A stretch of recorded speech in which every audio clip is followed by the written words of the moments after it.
可以许愿过。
そうですね、準備期間で選手もスタッフも、非常にいい努力をしてくれていい準備ができたと思うので、選手には持っている力を思い切って、この初戦にぶつけてほしいなと思います。他のグループを見ていても非常にこの初戦というのは大事になってくるのかなと思います。改めてこの初戦の位置づけ、どのように考えか、どのようなお考えか教えてください。そうですね、どんな大会でも初戦というものは本当に難しく厳しい戦いになりますし、選手たちも、チームとしても、今日の初戦厳しい戦いになることを覚悟しつつ、でも我々が持っている力をまずは、思い切って 100% 発揮しようという思いで、やっていければと思います。はい、ありがとうございました。応援しています。Во-первых, мы рады то, что мы здесь находимся, и насчет игры мы всегда надеемся на победу, и поэтому мы будем играть сегодня на победу. First of all, we are very glad that we are participating in such kind of big event, and also, second of all, of course, we will be very happy if we will win, and we are pretty confident, and we will do everything to win. As coach, you have been very successful with your club side out in Asia. Having so many players from the club team in the national team, is that a big help to him? Они говорят, что вы были в Алт-Насыре, вы добились хорошего успеха в Алт-Насыре, и это как и много игроков именно с Алт-Насыра. Это как бы дополнительно для вас стимул, плюс. Ну да, большинство есть игроков с Алт-Насыра, но все равно нам было достаточно времени подготовиться к этому турниру. Of course, it is a big success for us. It's a big help for us. And we have also different players from other clubs that will support us in our games. Yeah. Thank you very much. Okay, Thank you.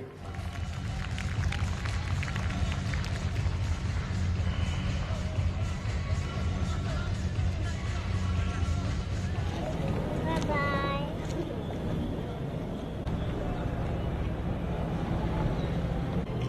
撮ってると撮られるんだ。Hello. Thank you.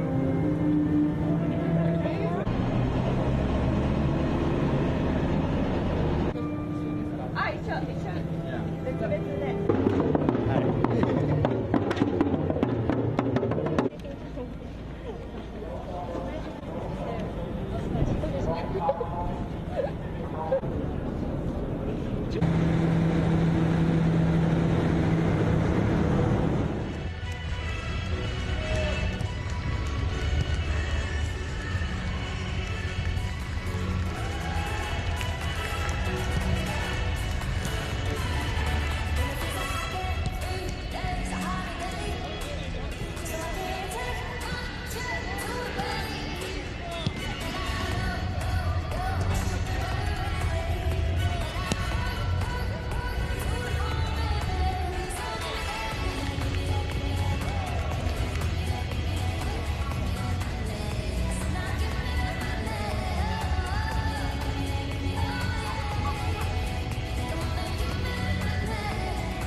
Cup like more times than other the teams. The 4 trophies have come in the last 7 editions, which no other country has won that much in such period. Also, Turkmenistan, this is the second Asian Cup appearance since 2014 for them. So I think it's going to be a strong match, and let's hope we're going to have it. Yeah, you're exactly right, Sal. So you do have Japan. They are the most winning side when it comes to the Asian Cup.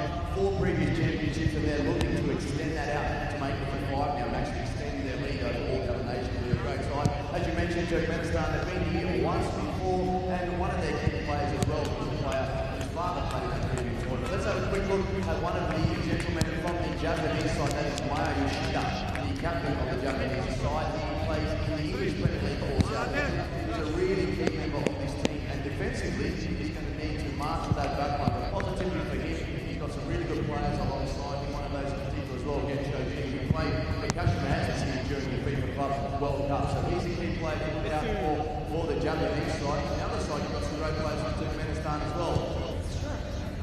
Actually, Andrew as well is one of the 25-year-old striker will most likely have something to do with it since he has the experience in the field. So this is a key player to watch as well. Also, Ruslan as well, number 8, he's one of the key match players to watch. That's right, yeah, he's a player who can play in midfield, can play on the wings as well. He spent some time before in the Latvian League. He's also done some time in the Czech Republic as well, and he'll be looking to come out today and do his best for his side. It's going to be an interesting encounter outside. The weather's beautiful as it always is here in your home country here, so it's fantastic. Nice conditions.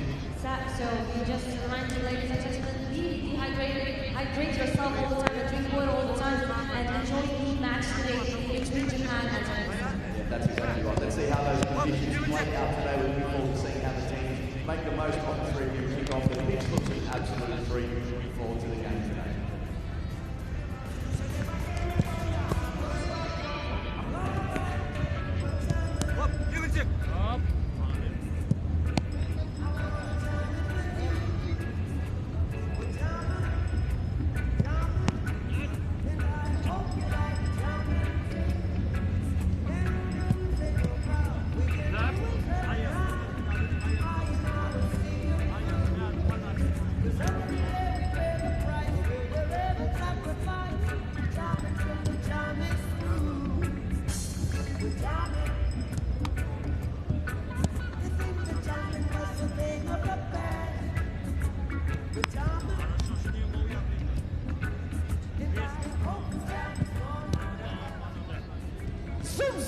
zoom, zoom.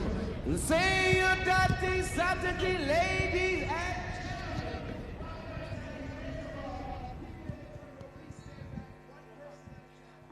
这里是阿联酋阿布扎比的纳哈扬王族体育场。那我们现在在这里为大家介绍的是，本届亚洲杯小组赛 E 组日本队对阵土库曼斯坦队的比赛。现在呢，我们看到两支球队的队员已经在场地上热身了，其中距离我较近的这一面是日本队的球员，我们可能通过镜头能看到日本队几位身穿红色球衣的是他们的3位守门员正在进行热身。那距离较远的在球场的另外一边身穿绿色球衣的呢是土库曼斯坦队的队员，可以吗？我知道。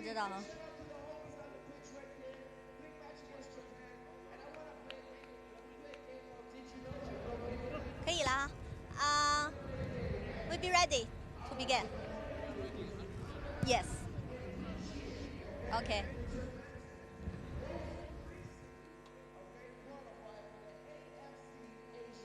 观众朋友们、球迷朋友们，大家好！这里是阿联酋阿布扎比的纳哈扬王族体育场。那稍后呢，本届亚洲杯小组赛的 E 组日本对阵土库曼斯坦队的比赛就将在这里进行了。可能大家通过我们的屏幕也能够看得到，这个体育场的规模呢非常的小，最多只能容纳15000名观众。但是由于它的这个观众席和球场的距离很近，所以说其实在这里观赛的感受啊还是相当不错的了。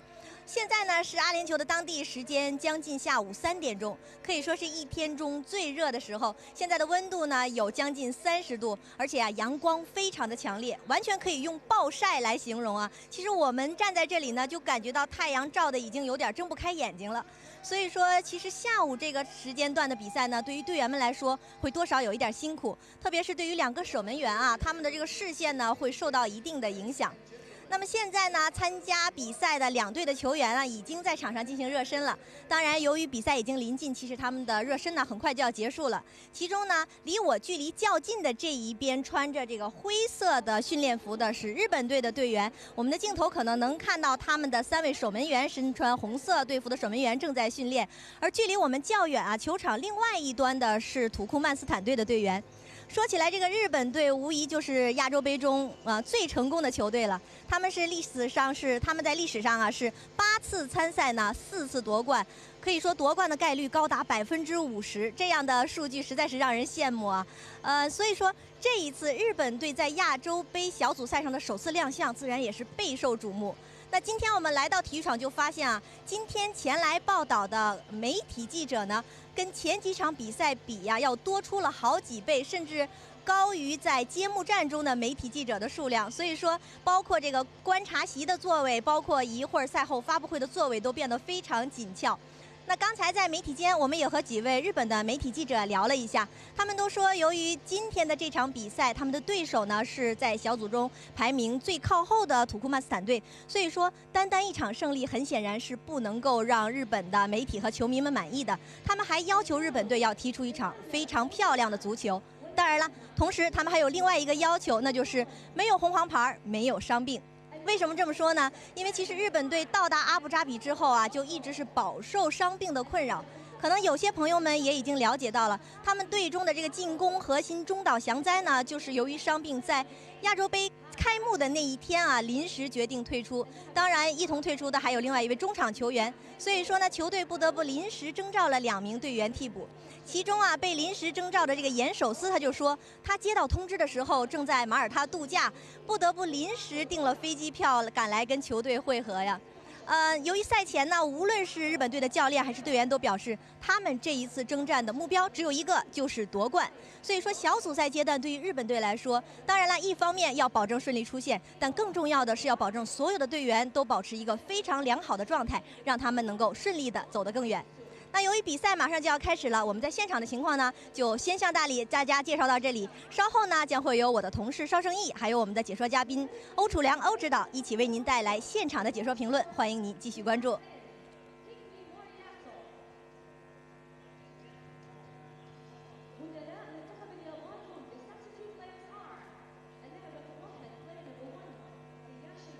Okay.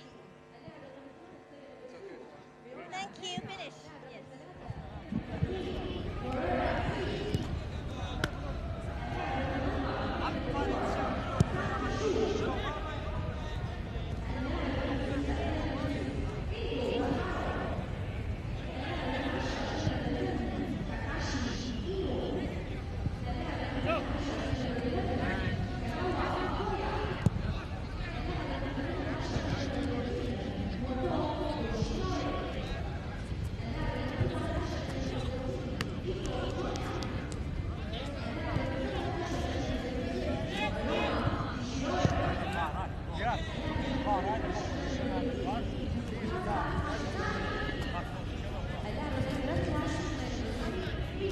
Молодец, хорошо.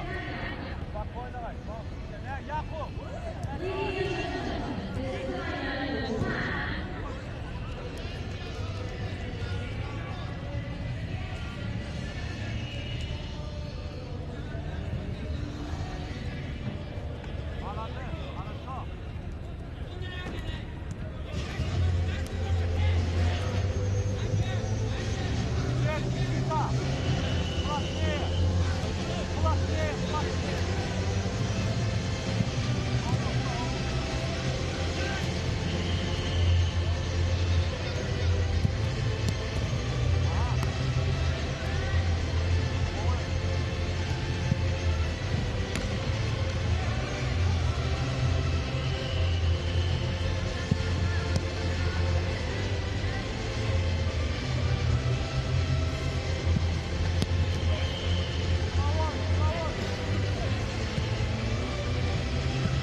The AFC Asian Cup, the United Arab Emirates of 2019 is really gathering pace now. We've had some terrific matches around the Emirates, and today Japan against Turkmenistan here in Abu Dhabi promises a great deal as well. Japan, of course, the traditional blue. The samurai blue is their nickname, and today they are up against Turkmenistan, competing at the Asian Cup for only the second time in their history. A lovely afternoon here in the Al Nahyan Stadium, staging its second match. We saw India score 4 times here the other day against Thailand. Let's hope for something similar today.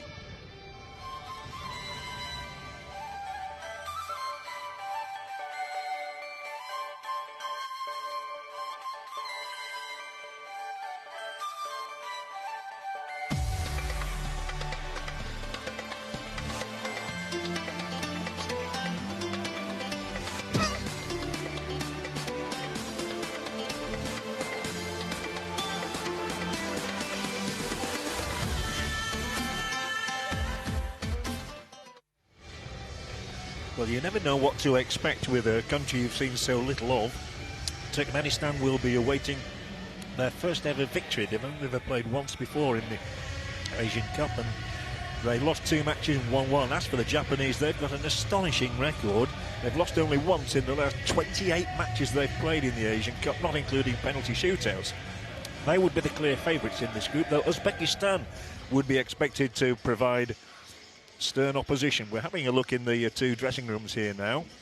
Paul Macefield is alongside me, and the experience you've got in this Japan dressing room, you would expect them to be victorious today. It should be comfortable as well, John. Let's be honest about it. I have seen a little bit of Turkmenistan during their qualifying campaign. They are stout, they're defensive, but this Japanese side with the likes of Muto, Minamino, Osaka, and the experience of people like Yoshida, Nagamoto as well, means that the strength is in depth with the Japanese, and they are the clear favourites in today's game. It's their 9th appearance at the Asian Cup. They were the champions in 1992, 2000, 2004 and 2011. Nobody has won more Asian Cups than Japan. And of course they were the most successful Asian nation at the World Cup finals in Russia last year. They only went out to Belgium, who of course finished in 3rd place. They lost 3-2 in the round of 16, a match they really should have won as well. They were 2-0 up in that game. But not only that, they could have kept the ball in the corner right in the dying seconds. As it was, Belgium went straight up the other end and scored. A pity for them, and it was a really, really bad experience for them, but I'm sure they'll have learned from that. And they have a new coach since the World Cup, and he's been very successful. Hajime Moriyasu, a man who took Sanfrecce Hiroshima to 3 J-League titles and also to the Club World Cup. And since he took over, Japan have played 5 friendly matches, won 4 of them and drawn the other. And among their victims were Uruguay and Costa Rica, so no mean feat. Yeah, real strength and real quality there. I think some of the players, you know, play abroad, play overseas, and that does give them that added advantage when it comes to Asian competition. And we have the opportunity now to hear from Moriyasu's son.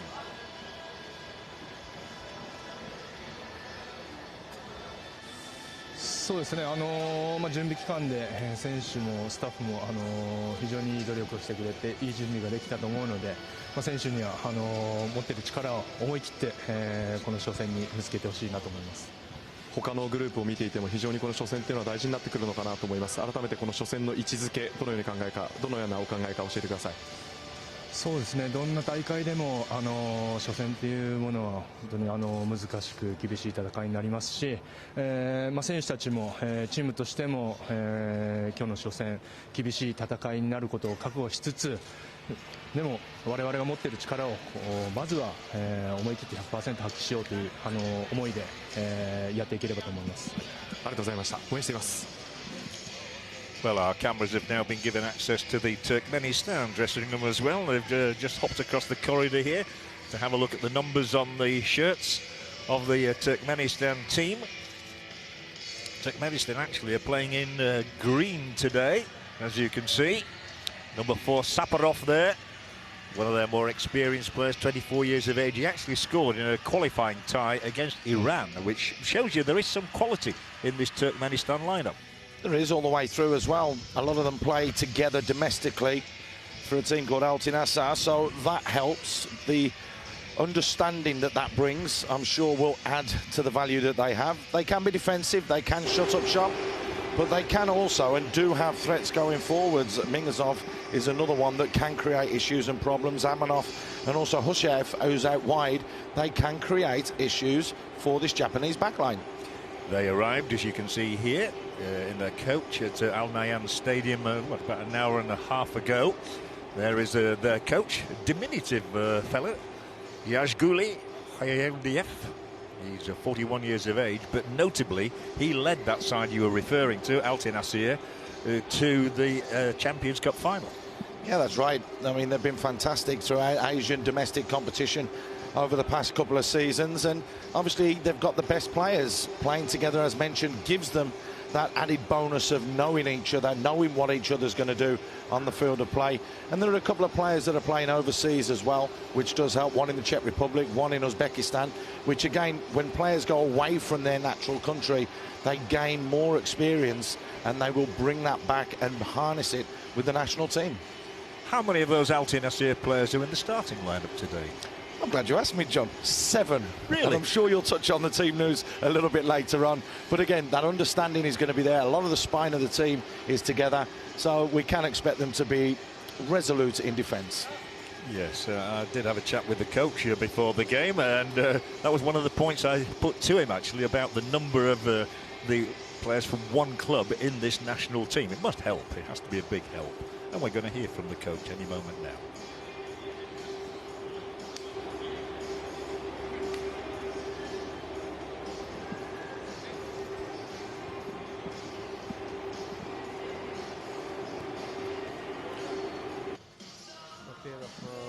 рады то, что мы здесь находимся, и насчет игры мы всегда надеемся на победу, и поэтому мы будем играть сегодня на победу. First of all, we are very glad that we are participating in such kind of big event, and also, second of all, of course, we will be very happy if we will win, and we are pretty confident, and we will do everything to win. As coach.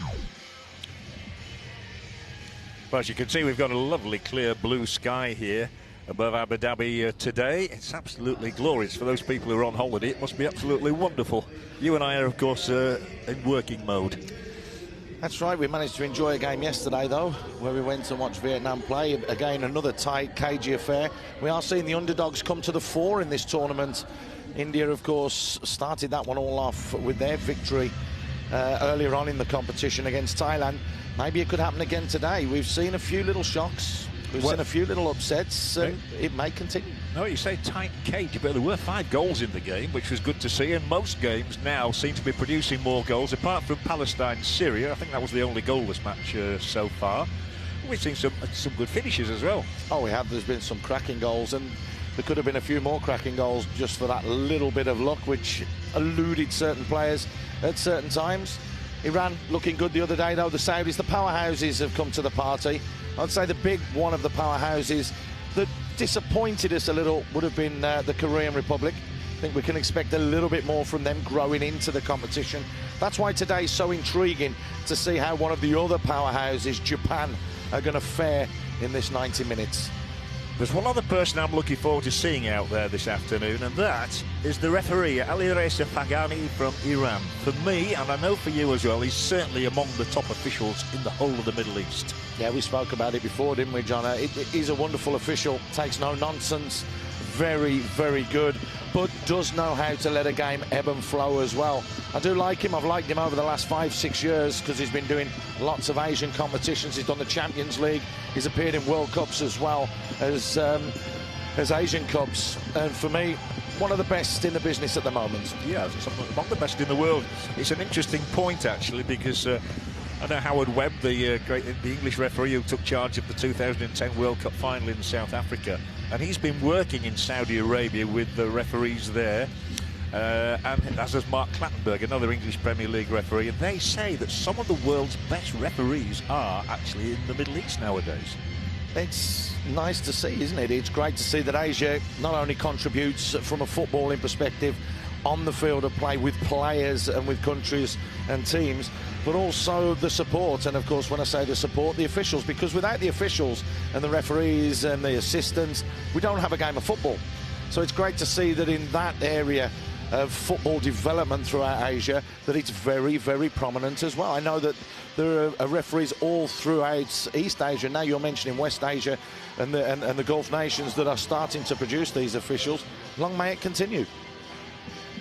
Absolutely right, and let's give some praise as well while we're in the mood for the groundsman here, because all the pitches we've seen, and we've been to Zayed Sports City, we've been to Khalifa, we've been here, and all the pitches are in great nick, as we would say, creating for a fine spectacle.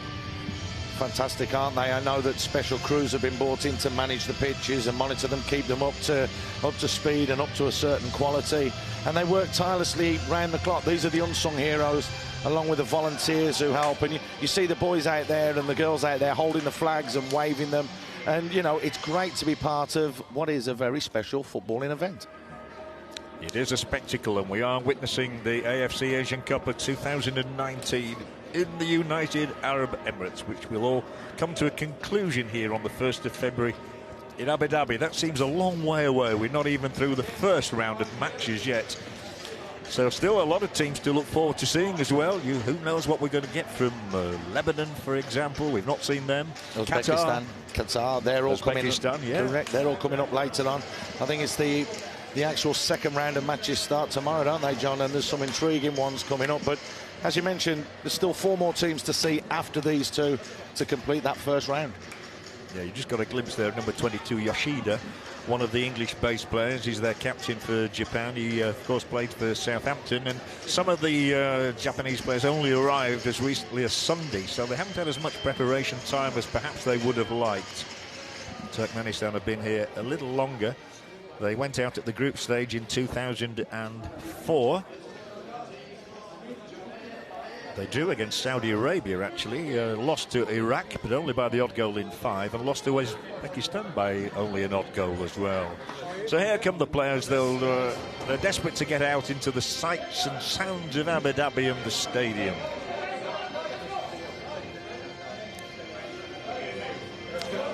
It must be a nerve-tingling moment, this, for the players. You know, you're so proud to play for your country. The captain there holding the pennant, he's got the armband on. It's so proud. It's totally different as well, because as you've just mentioned, you're representing your country, you're leading your team out, and there's nothing like it, John. Don't tell me, and I'd call them a liar if they turned around and said they didn't have nerves and tingles running up their spine as they walk out to this anthem before they hear their own national anthems. And I think that gives a little bit of spice as well. Nice to have a few nerves, a few butterflies in the belly, because it does mean that it's totally, totally real. The Asian Cup brings together Japan and Turkmenistan in Abu Dhabi, with an Iranian referee.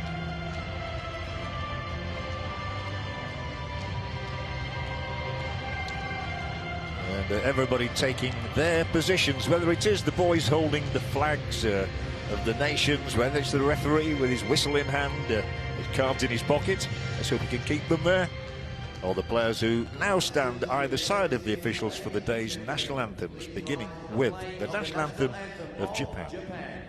أصحاب السمو أصحاب السعادة أيها السيدات والسادة دعونا نقف تحية احترام للنشيد الوطني لمنتخب اليابان.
national anthem of Turkmenistan.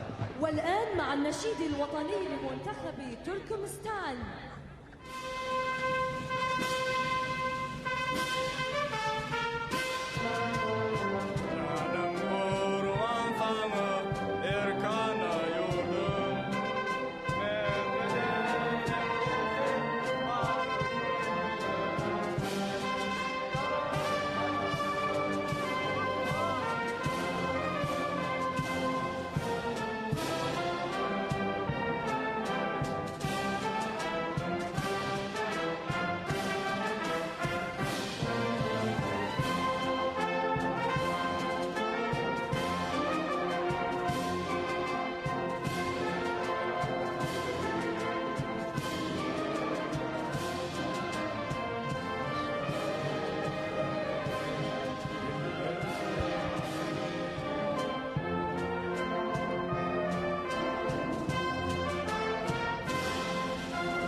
So on with the show, everybody. Let the proceedings begin, and let's see what Japan and Turkmenistan can do in terms of entertainment for us here this afternoon in this Al Nahyan Stadium. It's a 12,000 capacity and hosting 5 of the games.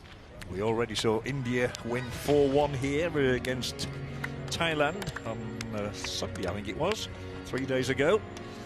Here we are, and it's an early afternoon kickoff, 3 o'clock. As we look at the team news, beginning with the Japanese, and a bit of a surprise in that Shuichi Gonda has got the nod to play in goal ahead of Higashiguchi. There is the back line there, which features the captain Yoshida. And up front, well, the 2 strikers are Yuya Osako. You'd expect a few goals from him.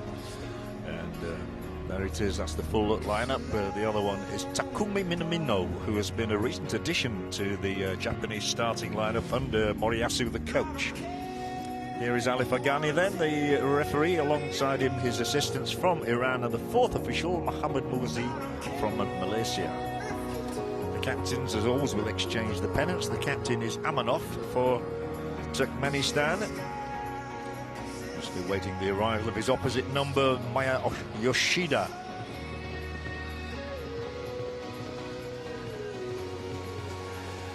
And it's a really proud moment in the footballing history of Turkmenistan, this. At club level, we've heard about Alten Asir, who have done really well, and here we have their lineup now. The goalkeeper, Momet. He's 32 years of age and winning his 18th cap today. There's not so much experience in the rest of the lineup, but Arslan is one of their top players. Arslan Amanov, the most experienced man. He actually plays his club football in Uzbekistan, and this is the way that we expect them to line up in a 4-5-1 formation with the lone striker Arashedev.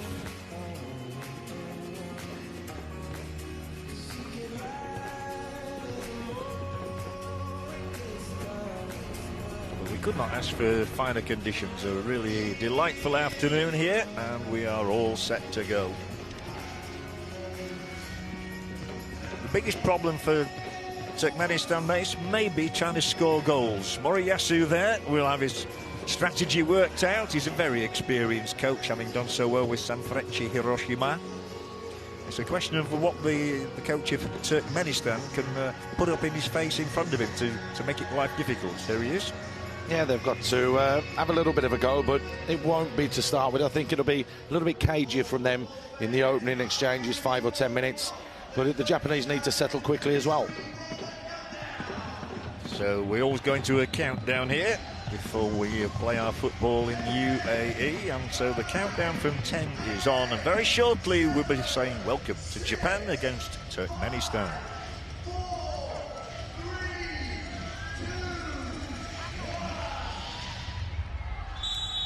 And it is Turkmenistan in green who get us underway. Japan, the samurai blue. And Japan do look to be playing a back 4, which would consist of Hiroki Sakai, Maya Yoshida, Tomoaki Makino, and Yuto Nagatomo. All very experienced footballers. Yeah, I think from our vantage point, we can see it's almost like a 4-2-3-1, John. Yeah, there are 270 caps between them, the back four. And, we've said this at previous games that you want to settle early, and the Japanese are good. I always find they play very sort of rhythmical football, very disciplined side, the Japanese. Men and women, by the way. I think the Japanese women's side I've seen from under 17 level over there is absolutely fantastic to watch. He goes down from the kids as well, and the discipline, what's instilled. The first attack is capably dealt with a clearing header from Narración. That ball is worked forward to Badirov, one of those, is it 7 healthier players you referred to? They're not going to be hard to spot. I'll give you another one in a minute, John. Please do. 9 of the Japanese players all play overseas. There's only 2 domestic players starting, which I found incredible, really. Yeah, one of those being the goalkeeper, Sagan Tosu, Gonda. And Makino plays for Urawa Red Diamonds. What a wonderful name that is. But you're right, the rest are spread around Spain and Belgium, and the Netherlands, England, obviously. Yeah, Makino's been a good servant to the club, the Urawa Reds. He's the joker in the pack, likes to play practical jokes. I know that. I've seen it as well. He's a very, very good character for that club.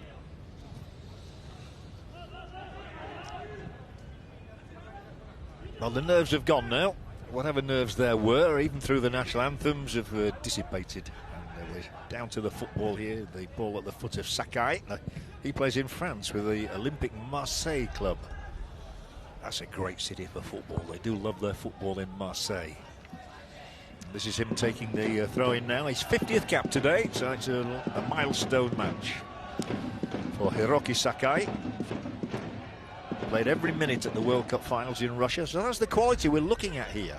And there's quality on the ball in the shape of the number 9 Minamino. He plays in Austria with Salzburg. What a fabulous place to go and play football, Salzburg. Shida.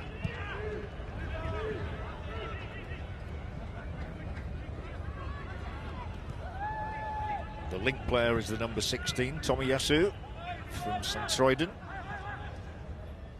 And just push back to the goalkeeper, Aras Miyadanov.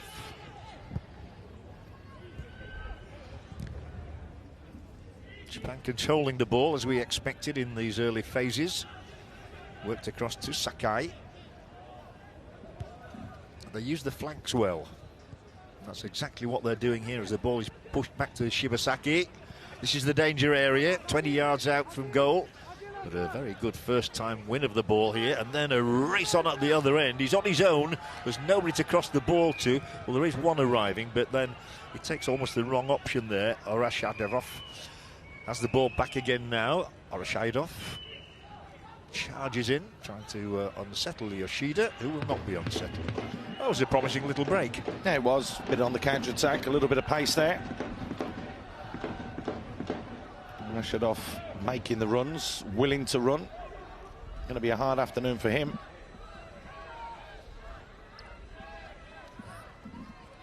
Nice inviting playing surface we've referred to, and Japan looking to benefit from that. This is going to be a long-range try.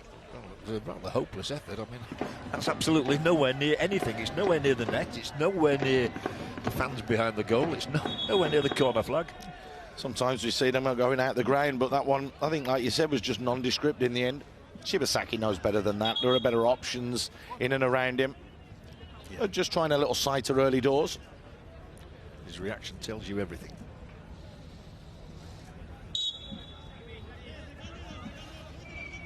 The goalkeeper in blue today. He played in the that Champions Cup final for his club. They lost to the Air Force Club of Iraq.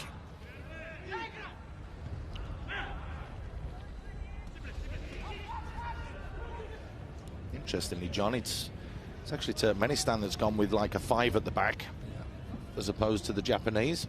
Yeah, they have. They brought in 2 extra defenders today. You can see the shape as well, how they all drop off to the halfway line. They're allowing Japan to have the ball in their own half before squeezing them as they go across the halfway line. Yeah, they're trying to make it into a 5-3-2. It will be nominally 5-4-1, I suspect. But yeah. At the minute, when you look across, they have got two in advanced positions. A game of fluidity in terms of patterns. And he's done well there and almost slipped it through as well. That was Ritsu Doan. He's one of the newcomers to me. Not in the World Cup squad. He plays for Groningen in the Netherlands in the Eredivisie. Still enjoying the majority of possession as Japan, but wanting that early goal. The last game you and I saw live in commentary was Iran, and it took them about 12 minutes to suss it out, and then once they scored, I think we all knew what was going to happen. Yeah, the goals kept coming. Very comfortable. I think it's the Japanese that have definitely started on the front foot here as well.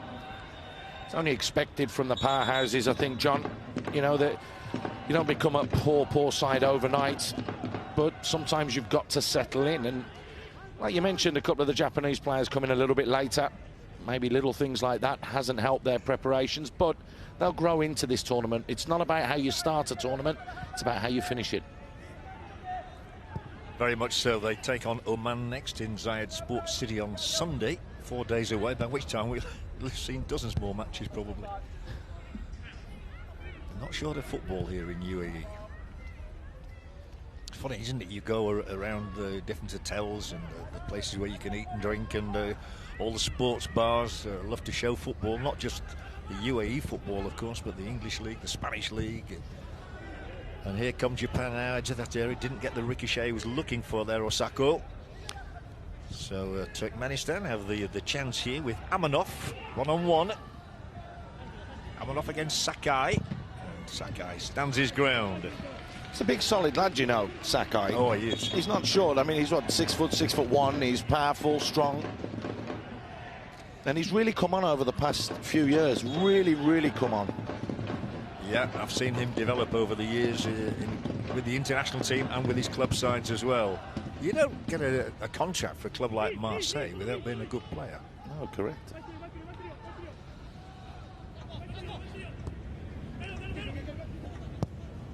Nagatomo, and then back from Yoshida.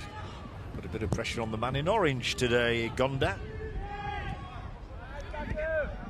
That's a better contribution from Shibasaki than his previous one.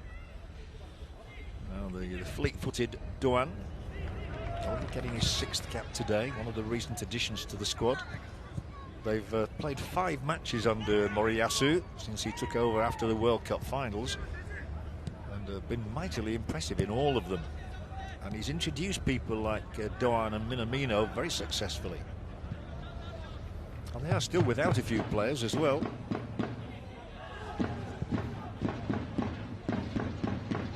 Nakajima was a late withdrawal.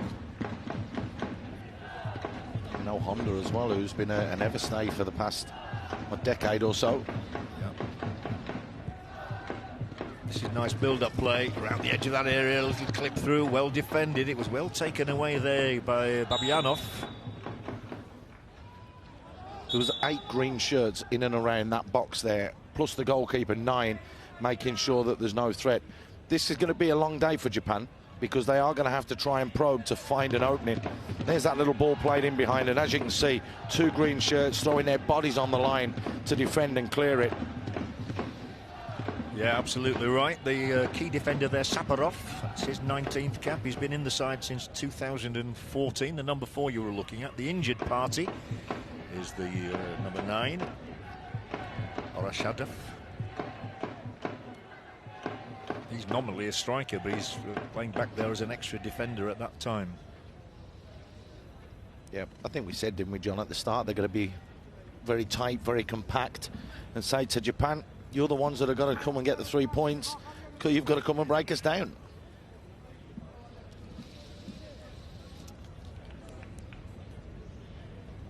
Back on his feet, somewhat groggily. All the teams nowadays have so many physiotherapists. We used to just call them physios. Now they've got posher names than that. 10 minutes played, 0-0. But the support staff has grown alarmingly almost, hasn't it? Unbelievable now. They can fill a plane. Psychiatrists, physiotherapists, nutritionists, analysts. Jobs for the boys. Anyway, it's a free kick for Japan, which will give them hope. I was referring to the fact that Iran took about 11 minutes to get their first goal the other evening against Yemen. And there was a chance, and there is a chance still for Japan here. Although those bodies you referred to a moment ago were all massed there behind the ball, which is where they had to be from a Turkmenistan perspective. This will not go back to the goalkeeper. They've got all the time in the world to play it out via Yoshida from the back.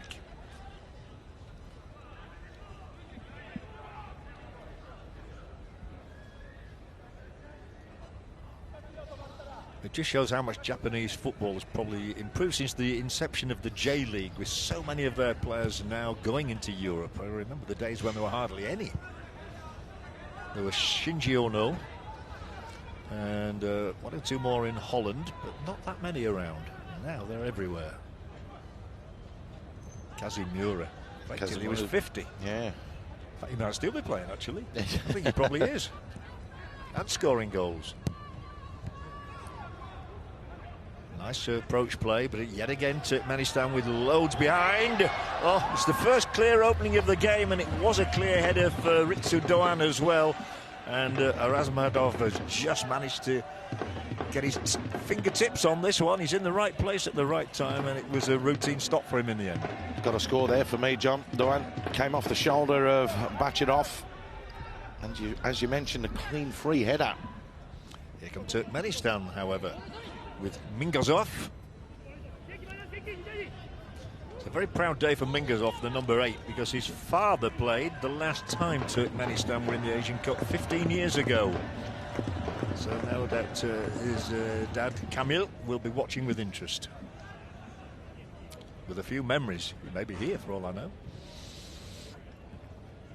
Well, that was a clear opening for Doğan. Should have scored because he got goal side, didn't he? Yep.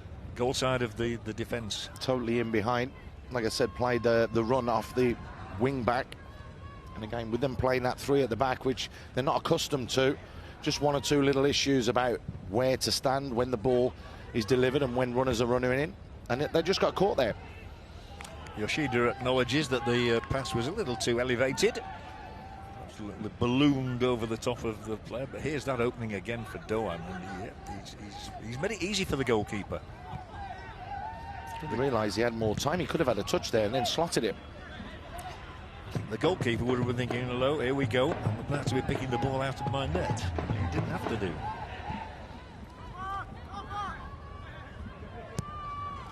They are a strong back four. You referred to the height of Sakai, but when you look across there, I mean, Yoshida is built like a sentry on duties. He's a big fellow, isn't he? And the 16 here, Tomiyasu, he's not short. Japanese players are a lot physically stronger than they ever used to be. Even their rugby team, of course, are proof of that as well. It's time, ages, development. I think we touched on this the other day, didn't we, John, about diets and the requirements and the needs and what younger children eat nowadays compared with what we ate when we were growing up, which is why we're only 5'4". And a bit. Yeah, absolutely. Not so much fried food either these days. Free kick for Japan here. I referred to rugby, and of course the Rugby World Cup goes to Japan later in the year. That'll be a great event. Stretchy bearers are ready again, but I don't think they're going to be required for that. It's a strong physical challenge. There's no arms swung, to be fair.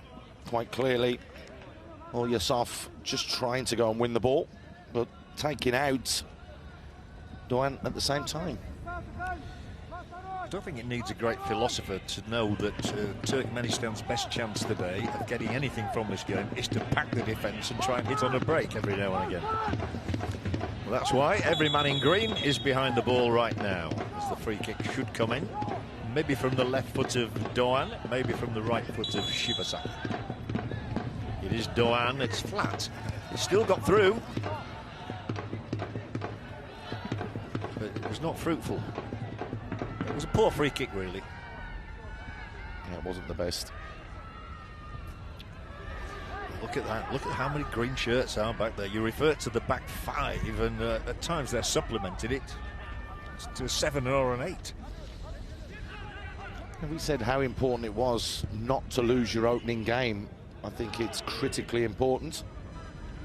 Yeah, very much so. Shibasaki.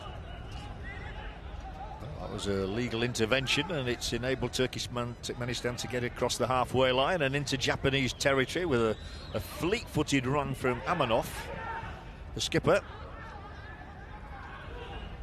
It's poor again from Yoshida. That's 2 or 3 occasions, and he's the skipper, where he's given away the ball very, very cheaply and put his side back under pressure. You can't afford to do that at any level. We've seen a massive levelling off around the world with the teams that used to be regarded as absolute no-hopers, now making life very difficult. Again, it's development, John, and it's bringing in people to work with people that are more experienced, and it's learning. People want to learn more now and learn quicker. Oh, it's gone over the top. Flag stays down as well. Chance here. Big chance for Turkmenistan to take the lead. It will be a corner kick. Suichi Gonda has to stretch, and the goalkeeper has to retain his concentration at all times, and he certainly had to do there as the opportunity fell to Rashidov. Well, there's your one. There's your warning sign for Japan, because it's Nagamoto that got completely caught out there. Great run in behind. In the end, Rashidov just trying to bring the best out of Gonda, but that could easily have been 1-0. Now, what a shock that would have been. Anyway, it's a corner kick. Captain's going to spin it across, Amanov. And they've got 5 in here. Well, they got on the end of things as well. It flies over the top of the crossbar. Shuichi Gonda did come to try and get in there, but it was a thumping header, wasn't it, from Saparov? What a header that is, by the way. He's got to score. Gonda's come and completely missed it. And you can see he's unmarked. Yoshida again letting his man run. What a golden opportunity that was. Well, it wasn't just a question of making some contact. He just had to head the ball down, and it was in from about a yard. What a chance. What a chance. They won't get a better chance or a better opportunity all day, John. No, it might act as a bit of a wake-up call to the Samurai Blue, who are in possession again now with Duan. That will have shaken them. The fact that from a set piece like that, they were so unhinged. It is Japan moving forward again now with Tomiyasu winning a place in the middle of midfield ahead of Wataru Endo today. Many people had predicted he would start, but he doesn't. It's better from Japan as they work the ball out into the wider position for Sakai and retain the possession as well here in useful area. They keep winning the second balls and they're giving them away. Here's the man who had the chance a moment ago, Saparov. I can't believe he's missed that, John, because it's gone past the keeper, because the keeper's got it all wrong. He's got a free header, as you mentioned, a yard, 2 yards out. He just puts his head to it, it goes in the back of the net. Japan haven't looked altogether secure, to say they've got this wonderful qualifying record, by the way. They didn't concede a single goal in qualifying. Well, they could have opened up there. Japan won Group E of the qualifiers. They won 7 matches, drew their very first game 0-0, but the scoring record at the end of it all, 27-0 in Japan's favour.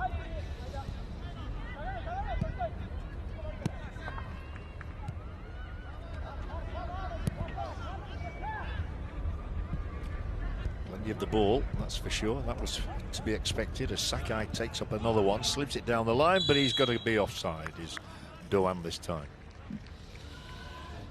The only drop point, you would know this, was against Singapore, 0-0 draw. Yes, I do. And the goalkeeper, Izwan Mahmoud, for Singapore had an absolute worldie of a game, and there were a few Japanese clubs wanted to invite him down for trials and have a little stint up there. I think he pulled off, I think it was something like 20 saves throughout the game. It was an unbelievable match how Japan didn't score that one in that game. Well, we've all seen it happen from time to time, haven't we? And Rajma Murdov must be hoping he'll be on similar form today. He's not been beaten yet. Hasn't had a save to make yet, John. really, has he? Just that little Just one for the little flick header, but that it was too close to him, so it was easy pickings. Yeah. No, he should have been beaten on that one. So it is Japan 0, Turkmenistan 0. We've had 20 minutes. It's been an intriguing game, a very, very tactical game being played by Turkmenistan, just inviting the Japanese to come and break them down. It's up to them to do that. Sometimes the danger is when you expect to be on top, when you have a monopoly of the ball, you can run out of ideas for one, and then you can just get caught napping once in 90 minutes. We almost saw that, didn't we? Yep, that's what Turkmenistan are trading on. This is Makino, another of the Urawa Reds players. Urawa Reds who've competed in the Club World Cup over the years. J-League very strong. I remember them winning the Champions League 2007, I think it was. Then it was Gamba Osaka 2008. So it was a good spell for Japan. This might be good for Japan as well. They've a 4 round here, trying to work the shooting position for Doan. Well, there's the block. It was a good block as well from Babianov. It was a bit more promising, that. Yeah, it is. They're getting a bit closer. They know that they can't just go straight through the middle. They've got to try and conjure up a little bit of magic. The next test for Turkmenistan will come if Japan do score first. Have they got the armoury to hit back? We shall only know with that scenario. Japan are looking to ask a few more questions here with Makino's ball out into the wide position. Here comes the cross, up will go with the heads here, keeper's off his line. Goal kick though, they're standing firm. The chances are falling to Doyan, aren't they? And again, that was a weaker header on that occasion. Not sure he felt that the ball was going to get to him. Keeper thought about coming, then checked back. But again, 2 green shirts in and around Doyan, making it very difficult for him to get anything on it. Well organised, and you'd expect them to be with so many players from the one club. But this is where they have managed to look dangerous when they've gone forward like this, and they only need the benefit of a ricochet which does fall in their favour, just like that one. And here he goes into the penalty area. It will be steered away and only for a throw-in again, but Rashidov is causing 1 or 2 problems with his muscular interventions. Yeah, he's bustly, isn't he? Causing a few issues and problems for that Japanese defence. Here comes the throw from Amanov. Plays in Uzbekistan in the league there. Oh, that was an interesting touch. They've got to scramble this one away, and Japan managed to do so. It was Tomiyasu who got the crucial clearing touch there. A few questions being asked of the Japanese. The only Asian team to reach the knockout stages in the World Cup last year. You wouldn't have said that on this first, what, 24 minutes performance. Maybe it is that fact that they've had such little preparation time, only 3 or 4 days together. It's not long. They'll play their way into a tournament. It's the same as the Korea Republic, John. They have that little bit of extra quality. They just need time to settle. They are dominant and in control, to be fair. Yeah. What you're saying, I think, is 1 goal may be sufficient today, but you never know. Never know, as here they come once again. This is where it's breaking down for them, just around that sort of 20-yard mark outside. Here goes the number 9. We were referring to the rangy Rashidov.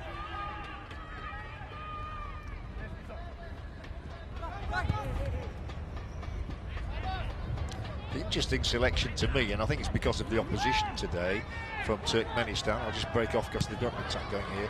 I can now pursue the point. Was the exclusion of one of their top marksmen who hasn't made the starting lineup, Anna Dadayev, who scored 8 times in 11 matches for Al Nasir in their run to the Champions Cup final. Yeah, maybe he just felt that he wanted a few more workers in there today. That's why the big man up top, Rashidov, has been selected ahead of him. Someone to put themselves about. We may see him a little bit later on. I think we will. Here Here comes Japan once again with a Sakai pass, which was poor control actually there. Poor control on behalf of Minamino, who scored a hat-trick recently for his club side against Rosenborg in the Europa League. And he's a good goal-scoring record for Japan as well, Minamino. 7 appearances, 4 goals. He's had no hope today. 1 and 2, that's what they say. Now, that's the only area where they have to be careful, Turkmenistan. They gave the ball away there in a dangerous area, just as Japan have given it away. And they do move forward with purpose, the Turkmenistan, when they've got the opportunity. That's what they're doing here now with Amanov. Looks up to see what options he's got. Oh my goodness gracious! Wow. It's one of the goals of the Asian Cup already, and it's shock again is on the cards. Aslan Amanov, the captain of Turkmenistan, has probably scored the best goal his country has ever scored, certainly in the Asian Cup. What a strike. That is an absolute stunner. It just looked as though he was going to go nowhere. They were going to keep playing. You've just mentioned they do break with purpose. My goodness, what purpose this was. You're thinking, he's not going to shoot. He's not going to shoot, but he does. Wow, Gonda has got to look at himself there in goal, but take nothing away from Amanov. What a stunning strike. The keeper's had a nightmare, but I'll tell you what, the ball, look at the way the ball's moving. It's been hit so true. What a start and what a goal for Turkmenistan. It's gone past Gonda before he's dived. An absolute sizzler, and it means that we've got a game on our hands yet again here. Remember, Jordan beat Australia. India won when many people didn't expect them to do so against Thailand. And now this is another possibility on 27 minutes, the Aslan Amanov goal. Well, that's going to be replayed time and time again. I think you were right. You're spot on, John. I think it's the best goal that we've seen so far in this tournament. Everybody backed off him, though. No one expected him to do that. But he's hit it at the angle as well. I mean, he's not even square on to goal. He's just cut in a little bit and then just pulled the trigger. He did score 3 times in the qualifiers, twice against India. Funnily, if he scored in both matches against India and 1 against Oman. You're quite right to refer to Gonda's contribution to that goal. It was swerving. We saw that the other evening with one of the Iran goals, I think it was. The ball was swerving, but the goalkeeper really has to do better than that. That's gone a long way, John. It's travelled 40 yards. He's got to keep that out. Don't take anything away from the strike, though. Absolutely not. It's a name we're not going to forget, is it? Aslan Amanov, their most experienced player. It's his 9th international goals. I bet that none of the other 8 were as spectacular as that. Well, it gives Japan a bit to think about now. They've got to score twice to win the match.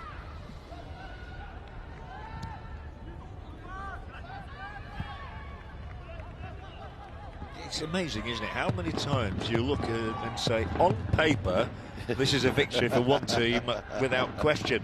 And then along comes a man called Aslan Amanov and sets you thinking a bit. Unbelievable. That's the game of football for you. But you see, you set yourself up the way that Turkmenistan have, and you know that you're going to try and hit on the counter-attack. You know you're going to get limited opportunities. It's the quality that you can produce in that final third that can help you. Japan need to come back here quickly. I didn't think we'd be using that phrase. A good turn, and this might be it. Oh, slashes it wide. It was a big opening, though, on the swivel for Asako. Left-footed. I fancied him to score there, to be honest. Yeah, I think he's a little bit disappointed. You can see from his face. Great ball in from Nagamoto. Bodies in and around the box, which is what they want. There's bodies being thrown on the line again. Asako just pulling his shot slightly. It's a chance. It's a good chance as well. Well, it's 2 good chances they've had, isn't it? And I thought he should have scored. Doan's had one, Sako's had one, which just shows Japan have got the capability to still win this match. But Shuichi Gonda in goal will still be asking questions of himself. What did I do wrong there? Where did that ball go? Wow, why did it get past me? How did it end up in the net? It almost looked like he got just 1 or 2 fingers, the fingertips to it, but I mean, it was the power and the pace on the ball. There's too much power and pace on that one, that's for sure. So another disappointing finale to the Japanese. Here is Mr. Amanov, and here is what he has done for this match. He's probably 30 yards it, but he's absolutely smashed it, hasn't he? It has moved, but you can see Gonda taking a step there to his left, thinking that it's going to go there. The ball has moved a little bit.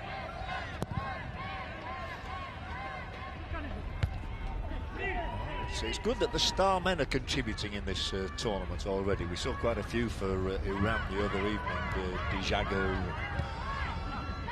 excellent Azmoun, you know, those Serdar Azmoun. The top men have come to the party. That's what you want, isn't it?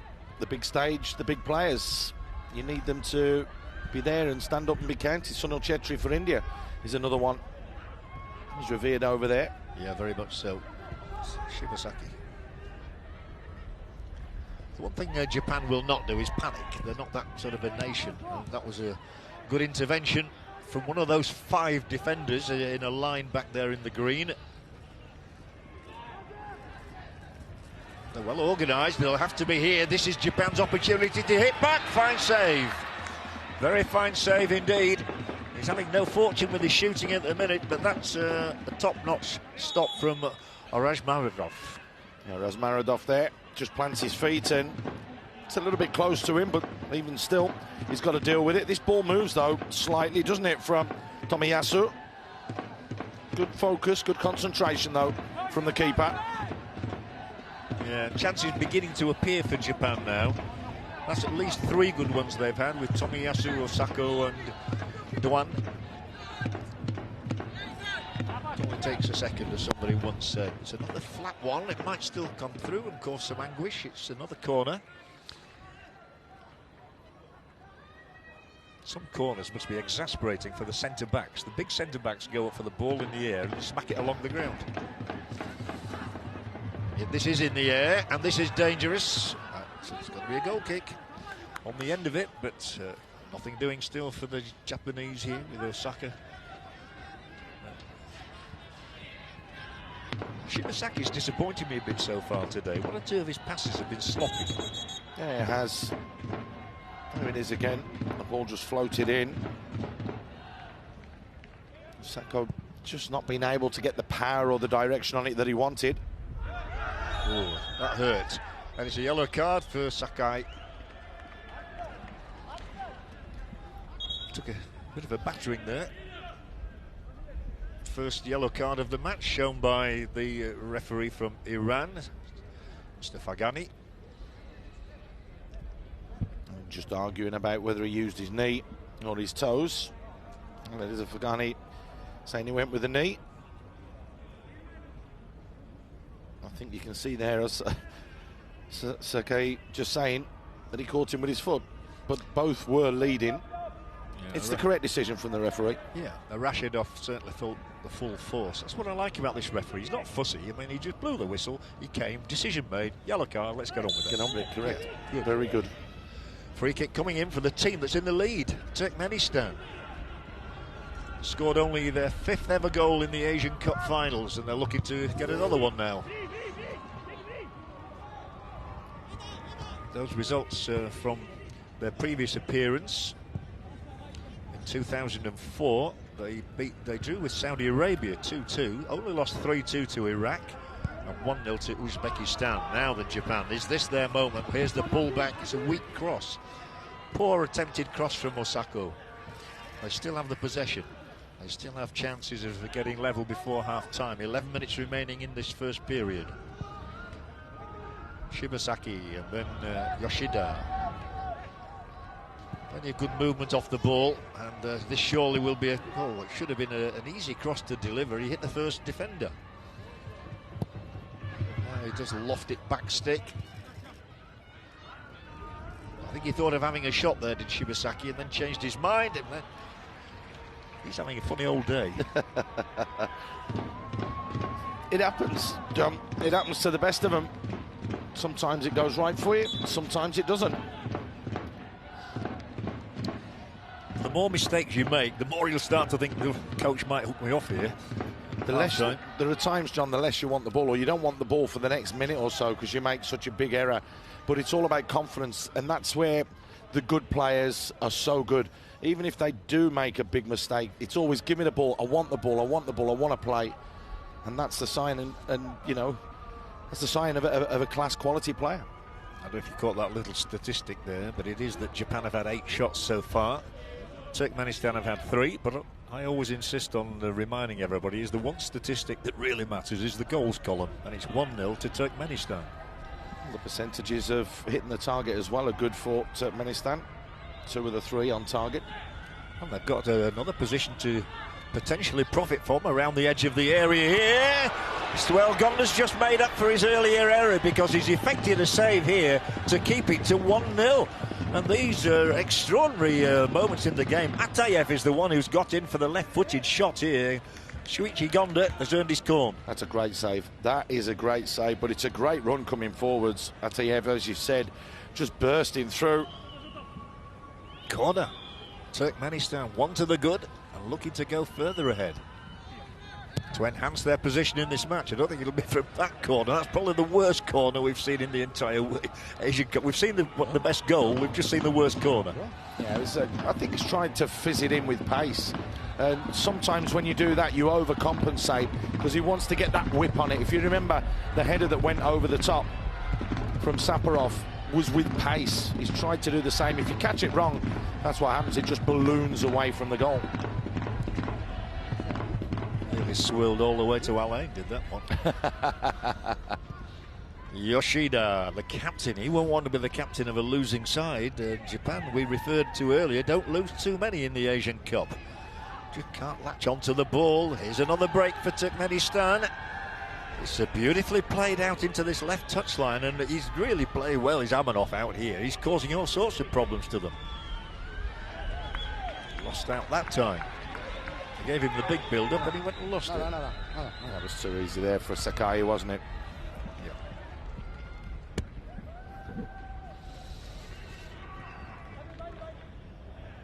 Plenty of movement down behind the goals, which is where the substitutes have to go to warm up.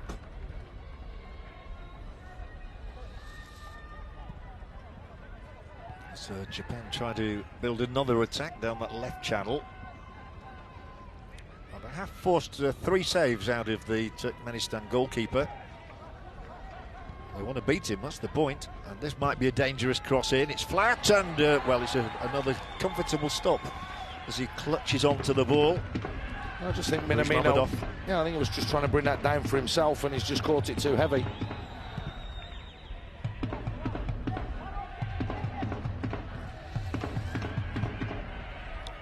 I said earlier the Japanese won't be rattled because, well, over the years they've been in this position many times, and it's in their nature to keep on fighting. Don't panic, that's the last thing you can do. But what a good account Turkmenistan have given of themselves. Well organised, disciplined. And we refer again to those 7 members from the one club. It's a crucial factor. And they win the ball back again here. And it's once again with Amanov. Brawlin's going to be the keepers. It's the problem. They're not winning enough in the middle of the park. You're right, John. There's not enough stealing there. They're not picking up enough second balls. And you have to say, Ajageldiyev, the head coach, has got it absolutely spot on at the moment. He's got diggers in there, he's got workers, they're picking up those second balls, and they're hitting on the counter. Fair play to him. Yep, praise where praise is due. Shibasaki. Need some inspiration from him. Tomiyasu in the middle of the park, and those two combine. Trading the passes, just probing, waiting for a decent opening to appear. And one will if they're patient. So the trouble with that pass is it's gone behind the player and he has to retreat about 5 yards to pick it up. There may be something fruitful at the end of it, or there may not.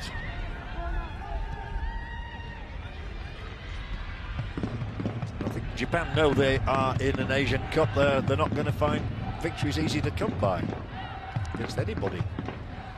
Shibasaki, shot coming up here maybe. Nope, it broke away from Duan. Nice control from Yoshida. Watched the ball over his shoulder. Took it down in 1. And here comes Japan again with, what have we got? 5 minutes exactly left in this half. 1-1 would sound far more acceptable for them. Not the worst effort. Try from Nagatomo. You got to hit the target when you do that. He has enough quality as well, Nagatomo, to do that. 3 goals, Nagatomo, in 110 previous appearances for his country. See, drops the shoulder. All opens up for him.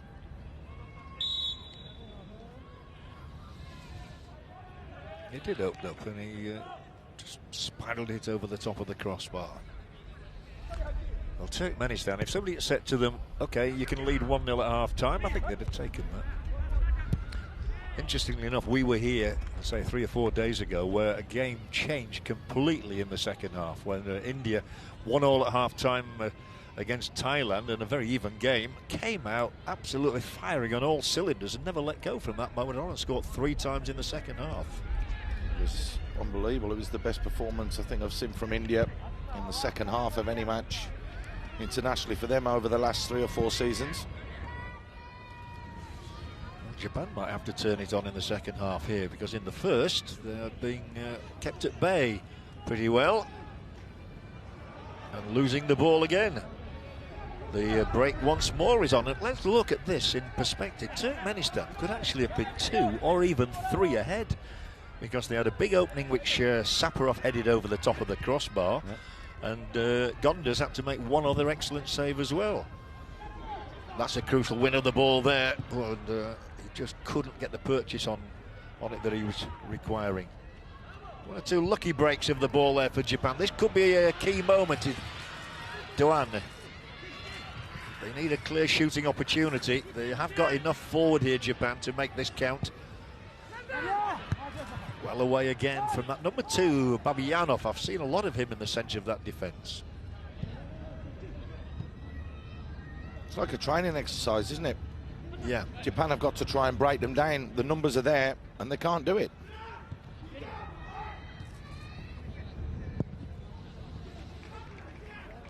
Not at the moment. No, they can't do it. No.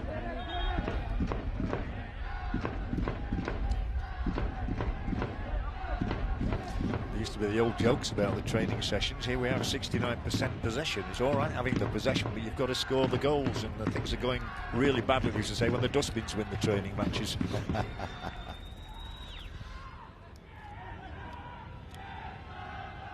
All hope is not gone for Japan, believe you and me. They've 2 minutes left in this half. Not much time to add on. I don't think we've had too many injuries, too many stoppages.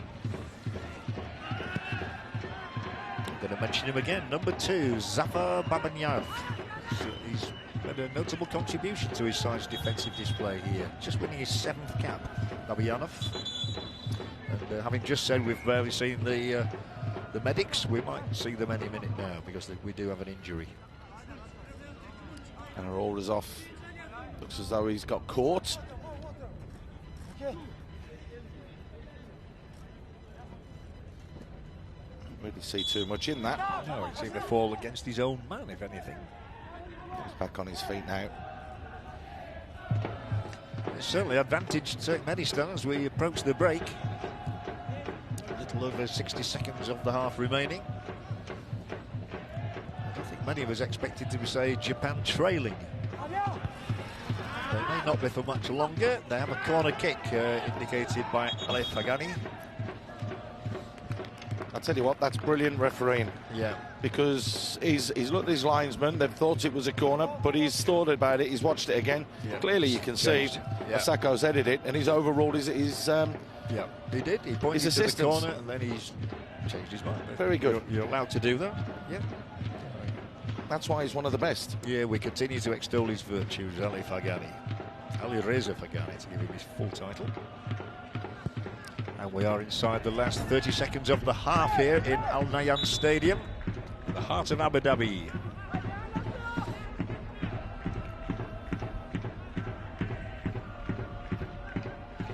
Well, you have to remind yourself that Turkmenistan did hold Iran to a 1-1 draw in qualifying, so they're not without talent, that's for sure. And they've scored a stunning goal to give themselves real hope here, and that's not going to help Japan's cause either. They've not got their sights set at all so far as shooting is concerned, have they? There will be one added minute. You're right, John, that draw against Iran was a great result as well. I can tell you what, and I can bet you what, I bet it was exactly the same setup as this. You come and break us down, and you hang on, you get a bit of luck here and there by nicking a goal. Yeah, certainly the coach Moriyasu is going to have to find some words of wisdom to his team in the dressing room at half-time. I'm sure he's capable of that. The Japanese coach, 50 years of age, succeeded Akira Nishino after the World Cup finals. And he's got an unblemished record so far, but it's in danger here. A long-range pass, one side of the field to the other, but poor control. It looks as though Japan are going to be scoreless in this opening half. That's a free kick against Doan. And that's the end of the half as well. Well, I don't think we expected to be saying this, but at half-time in Al Nahyan in Group F, the half-time score is Japan 0, Turkmenistan 1. And what a one it was. The goal scorer, Aslan Amanov, with his 9th international goal. Shuichi Gonda there, the goalkeeper of Japan, no doubt questioning himself. But we've got a game on our hands once again here in the Asian Cup. It is Japan 0, Turkmenistan 1 at the break.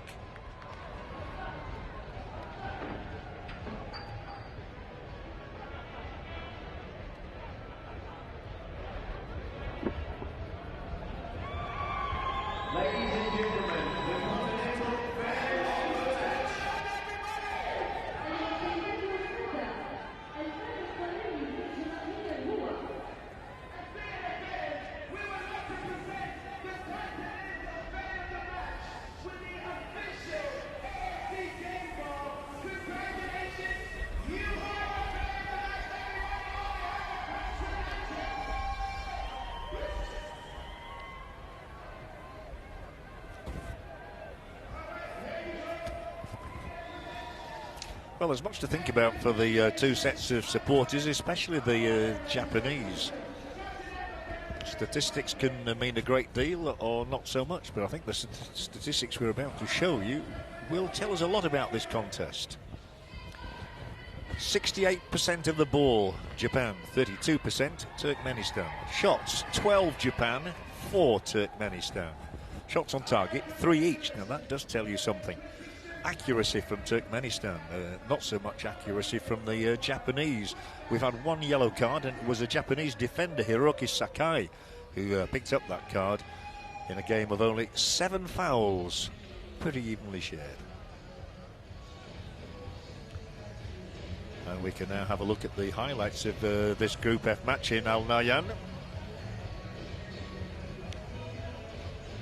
Japan, the 4-time champions, coming out in the samurai blue, and Turkmenistan making only their 2nd appearance in the Asian Cup in all green today.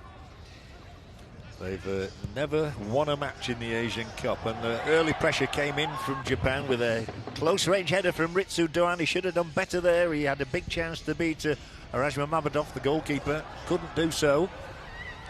And then there was an opening at the other end, and the goalkeeper Gonda had to really stretch to prevent the ball going beyond him from Arashadov. Different emotions on the touchline, but this was a great headed opportunity for Mekhan Saparov, which he put over the top from no more than about a foot out. Astonishing miss from the big defender from Turkmenistan. But the game has had its moments, that's for sure, and this is the biggest moment of all. Taken in stride, summed it all up, and then smash! A swerving drive from Aslan Amanov, the captain from Turkmenistan, who plays his club football in Uzbekistan. It's surely one of the best goals, and perhaps the most memorable of his entire career. The 9th international goal for Turkmenistan for Aslan Amanov, and it gave Japan something to think about. Goalkeeper Shuichi Gonda would have been disappointed that that shot beat him. Japan had to come back, and they did come back quickly with a swivel shot from Asako, which was just wide of the uprights. He'll hope to be more accurate in the second half. Once again, the Turkmenistan defenders are really putting a shift in defensively to try and foil the opponents and They had more shooting opportunities. This another one that's gone off the mark, however, from the midfield player Takahiro Tomiyasu. But, certainly, Turkmenistan have had their moments in attacking positions and might well have had a second goal. Excellent effort there from Atayev, the 28-year-old midfielder. So Turkmenistan have certainly posed a lot of problems for the Japanese. Their goalkeepers only had 2 or 3 saves to make. And at the break, it is Turkmenistan who are leading by the odd goal.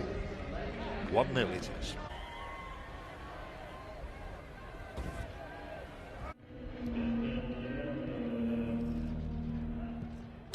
Asahi Shimbun の質問だな。宇宙飛行士が暮らす宇宙の家があるよ。なんていうのかな。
from Japan and Turkmenistan. Feel my way through the darkness, guided by a beating heart. I can tell where the journey will end, but I know where to start. They tell me I'm too young to understand. They say I'm caught up in a dream. Well, life will pass me by if I don't open up my eyes. Abu Dhabi, if you know the words, when you want to sing along, come on. So wake me up when it's all over. When I'm wiser and I'm older. All this time I was finding myself. Show your support, wave those flags, boys and girls.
Japan, Turkmenistan, smile for the camera, you and I.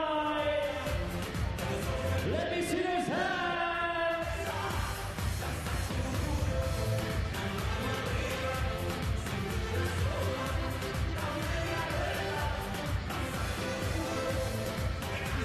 Put them up, put them up, put them up, put them up.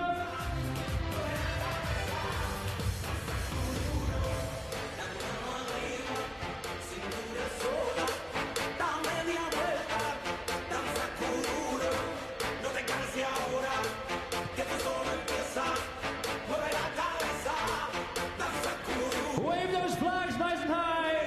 Put them up, put them up, put them up, put them up.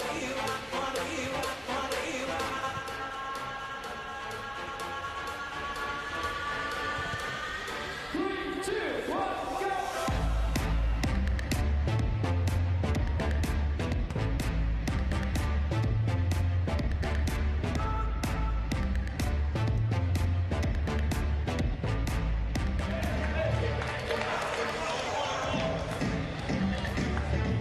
Welcome back, everybody, to the Al Nahyan Stadium in Abu Dhabi as the Japanese team come out, no doubt, with their ears ringing from the talking to they will have had from coach Hajime Moriyasu, because they are trailing to the team in green here, Turkmenistan, only by a single goal, so we can expect some fireworks in the second half in Abu Dhabi, that is for sure.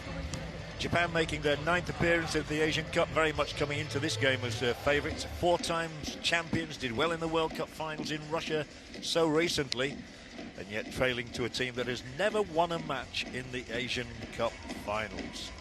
Well, who would have thought it? But then a lot of things have happened here in the Emirates over the last 4 or 5 days that we didn't expect, which is the beauty of football, absolutely so. And here is the hero of the moment, the number 7, the captain of Turkmenistan. You may never have heard of Arslan Amanov, because not a lot of people know a lot about Turkmenistan's football, I suppose. But we certainly know about him today after that classic strike, a brilliant 25-yarder which flew into the net. We're all set for the second half. The referee has his arm raised, but the Turkmenistan players are determined to have one last little huddle. he's just stopped them because he said, I'm going to blow the whistle. So they've had to just go and sprint out to the positions. That's why the referees have a whistle, to attract attention.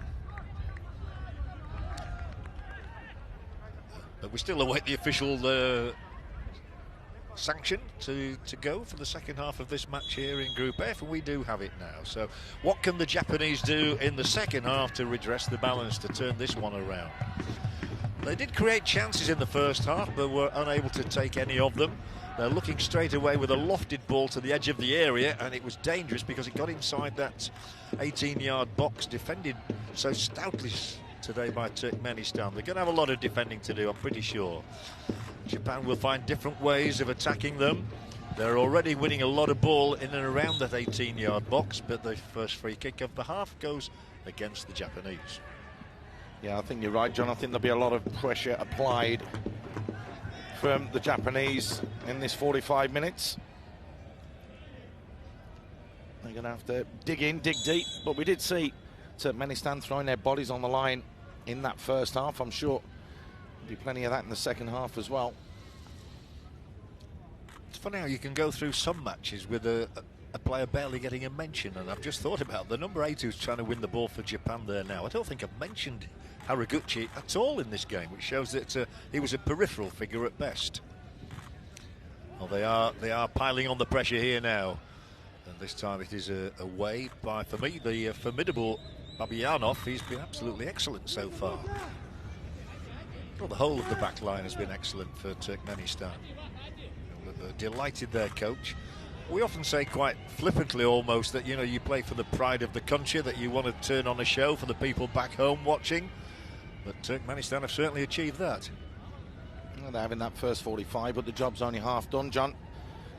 You really, really want to get the full result after 90 minutes. But so far, you're right, they haven't disappointed the fans back home and the fans that have travelled here as well. There is a sprinkling of them in the stadium.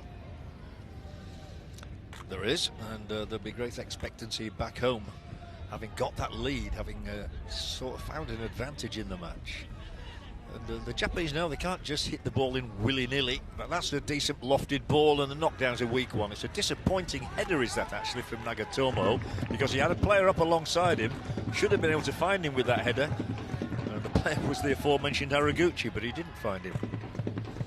Got to do better with that header, really does. He's at Galatasaray now. You know, he has real quality. Let's not forget that he did spend, 7 years at Inter over in Italy. So he has got quality, but that was just poor from him. Yeah, Shinji Kagawa, another one missing from this Japanese lineup. A couple of players did retire after the World Cup finals, which always happens. Must be an awful moment for a top international when they come to the end of the road like that, and know there's going to be no more great occasions like this to enhance their reputations. He's just got that pass away before the tackle. Oh, good touches here. Big chance for Japan, and the final ball was intended for Osako, and it didn't quite get there because Aruz Mamadov was diving on it very gratefully. Good play, good interchange. We said they're going to have to come up with something cute. Just a little one-touch passing. Doan just putting it a little bit too far ahead there of Osako. Osako just couldn't get on the end of it. They're swarming around now. Japan are scenting a goal, I'm pretty sure. One may be sufficient to get them back into the game. They may need, well, they will need 2 to win it. At least 2. But I don't think Turkmenistan have got inside the Japanese half yet. Don't need to, John. This is Haraguchi. Minamino. Nope, it's not going to happen with that.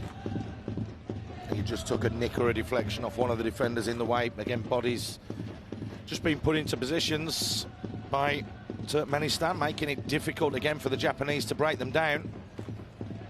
It's an unusual throw from the goalkeeper. He's just lobbed it straight out over the far side. And this nice stadium, very compact stadium. One thing I've noticed, by the way, we call them the happy snappers, but all the photographers are behind the goal being defended by Turkmenistan. I wonder why that is. Nagatomo's got another chance of a swirling ball in. Again, he's not able to deliver anything tangible.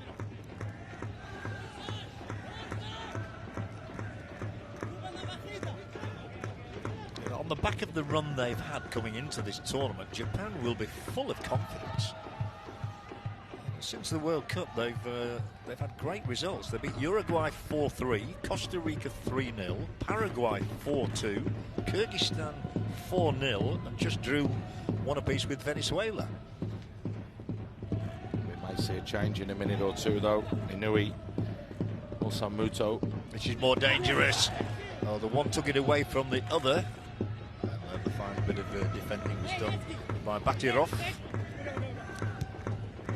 I said this was the likely scenario for this half, and it's just incessant, isn't it? The game is coming the one way.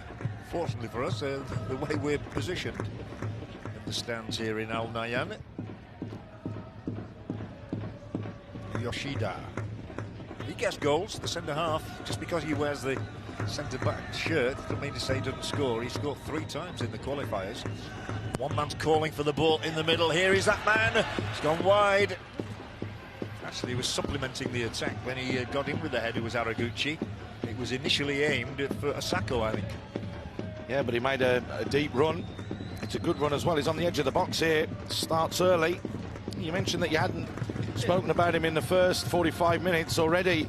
He's been pivotal and involved in 3 or 4 attacking moves within 5-6 minutes of the second half. So, it tells you something. It tells me that Moriyasu has told him to get more involved, funnily enough. And he's managed to do that. Anyway, we are at the other end of the field now with Amanov, the goal scorer, wriggling this way and that to try and confuse the defender. Happy to turn around and go the other way on the magic roundabout. Then when it's lost, Japan will break. It's got to be speedy here. They should be shepherded back safely to the goalkeeper. It is. I think one thing this goalkeeper might work on is his clearing. The Japanese coach doesn't need to work on his catching. He took a great catch there in the outfield. It was unbelievable, wasn't it? I don't know if you quite caught that on camera, but the Japanese coach, Moriyasu, proved himself to be a cricketer. See, Nagatomo's getting a lot more of the ball as well, as is this man, Araguchi. Araguchi angles it across there. Sakai was arriving. They can't get out at the minute, can they, Turkmenistan? They might now. Here's a one-on-one. Really important for Japan here, for the concentration level of Makino to be at the highest level. He stayed with his man. But there is a shooting chance, and it's taken. Well, I'll tell you what, he hit it very well. No free kick as yet. Well, that was the player who had a shooting chance there that we saw in the first half with one as well. Atayev, left-footed, and he hit it well. He did. Yoshida was in the way on that occasion. Japan 0, Turkmenistan 1, but Japan definitely looking for an equaliser as quickly as possible. Might have happened there, but the left boot of Minamino dispatches it over the top. They're queuing up now, though. They are, but as I mentioned, there are a couple of little options available to Moriyasu. Something needs to change somewhere. The likes of Muto on the bench, who can cause issues and problems. Takashi Inui, who plays his football over at Real Betis as well, who's a fantastic player. Maybe Junya Ito, who is perhaps the quickest player they've got. Need a bit of pace. No free kick. The referee again close to it, allows the play to carry on.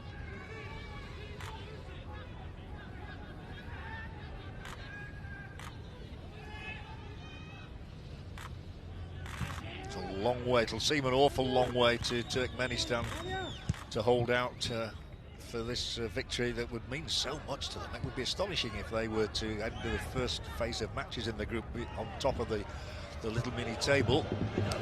Big opening here for an equaliser. Again, the cross wasn't the best one from Nagatomo, but again they've got the chance to sling a ball in from the other side now. I said they're queuing up, and that's exactly what they're doing. Over the top this time, and keeper grabs it. He didn't need to do, actually. He could have allowed that to go dead. great defending off the ball, though. I think it's Babianov who just held off the man, which allowed the keeper to just come through and claim it. Yoshida wins it, then loses it. I tell you what would really put the cat among the pigeons if Turkmenistan scored the second on a break. Now, we really would be set for something special from Japan then, I think. They would have to throw everything at it. I believe the changes haven't been made just of yet. I know we're nearly at the hour mark, but it hasn't been working for them. Haraguchi threads one in. Delightful, good footwork, good goal. Japan level. It was a delightful finish from Yuya Osako, but the delivery to him from Haraguchi was inviting. And the little dance movement of the striker there, Osako, made all the difference. Beautiful goal. It's that little bit of quality, isn't it?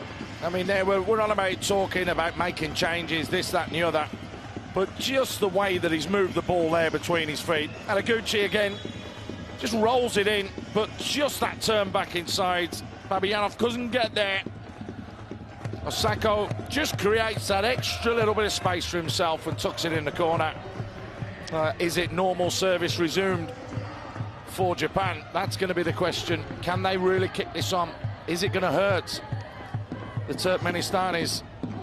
It will certainly settle any Japanese nerves. They're coming again here, and that will be a corner kick. Well, I said they were queuing up. They're at full stretch now with Turkmenistan to keep the opposition at bay. Funny how a game can change, isn't it? At half-time, yet again, as we saw in the India match. Different match. You said just before we went to half-time break, you said we saw a total different second half. And we're seeing it here. Like you said, Turkmenistan have been in the Japanese half once. That's it. They know it's backs to the wall now. Japan sensing that they're on top, sensing victory. Yoshida, the captain, with a header across. Anybody could score now, anybody. But that's a free kick. Yeah, a little bit high with the foot there, Minamino. It's going to be fun, this. This is really going to be fun to see whether Turkmenistan can hang on, see if they can get that deserved point because of their tactics in that first 45 minutes. Japan, one of the powerhouses, they are just going to keep coming and coming. But I tell you one thing, John, Turkmenistan will have at least one more chance in this match. I'll hold you to that. I think Japan might have more than one. Here they come now. Probing. Set pieces are going to be key as well for them. They're finding their men far better than they ever did in the first half. So in central midfield, they struggled to impose themselves in that first half. In terms of telling passes, now look at this. Everybody wants the ball. Everybody's rampaging forward. I often think it's at times like this that a defender will score as well. Set-piece goal and centre-halves will come up.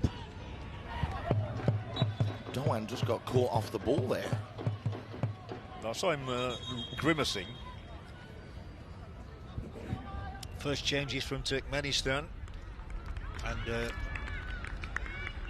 Orashidov is going to be replaced here by the fella I talked about in the first half that I was surprised wasn't in, Anadadayev. Yep, I think that's just fresh legs because Orashidov really has worked incredibly hard. Been tracking back. Not his natural game to be doing that all of the time. Anadadayev has an enviable goal-scoring record, both for club and country. 8 goals in 11 appearances in the Champions Cup for his club. 3 goals in qualifying for his country.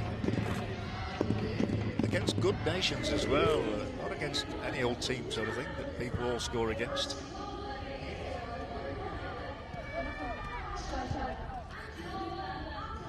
Haraguchi. Look at this.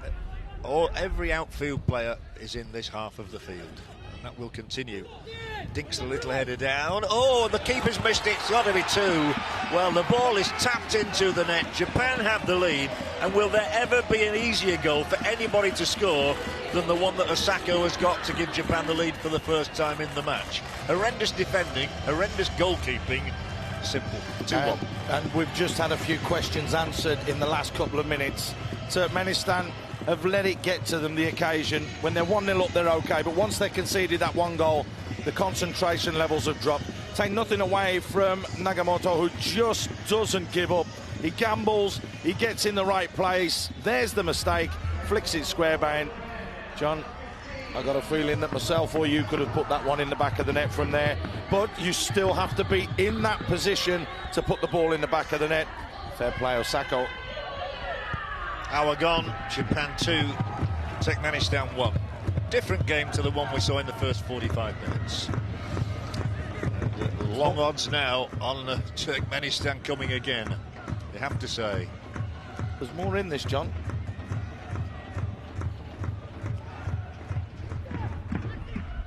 It'd be a major surprise if Japan were to release a stranglehold, though. And isn't it funny that Haraguchi has played such a big part in this second half? It wasn't as influential in that first 45 minutes, yet all of a sudden the 2 goals have come from the left-hand side of the Japanese side of the field. And Osako, well, could have field day actually. He's really enhancing his goal-scoring record. It's 12 in 38 appearances now for the man who plays in the German Bundesliga for Werder Bremen. But you're right, well, I think I might have scored it. I'm not sure about you, mate. But, in my pomp 50-odd years ago. That might be a free kick, it is, for Turkmenistan.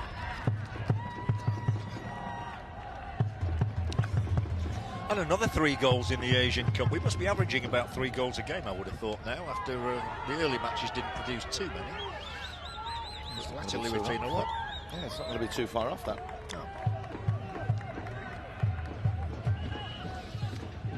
I still fancy a defender to get on the score sheet in this match. I don't know why, but Yoshida, for example, has scored 10 times from centre half, which is a decent record. There are strikers in the world who haven't got 10 goals. But Turkmenistan will play the ball out via Saparov now, who's had 5 years in the starting lineup.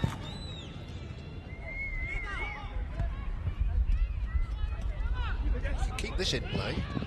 Does do, checks back, nicks it through, nutmegs the opponent, as we say, but then racing back is Nagatomo to complete his defensive chores. And Japan will move sweetly forward, I'm sure.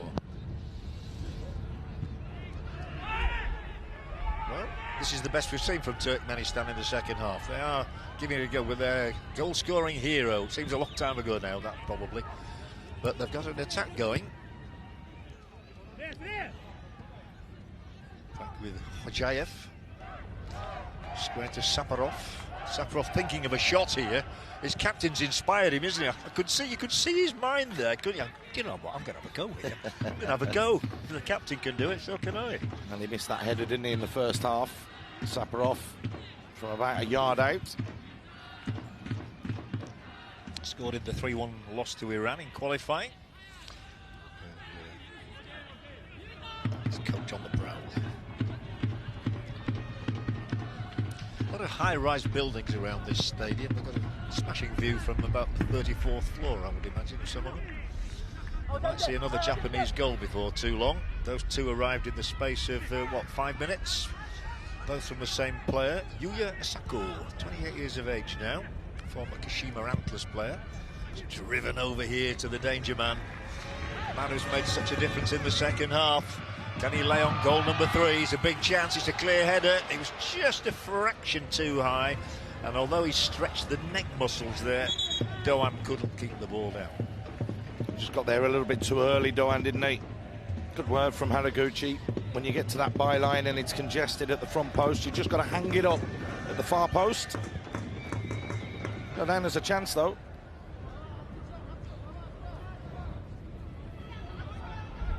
Over all the years, Japan have now scored 82 times in the Asian Cup in 42 matches, so you can tell they're averaging just about 2 goals a game over all those 9 and a bit campaigns. This is the 9th appearance at the Asian Cup, this one, sorry.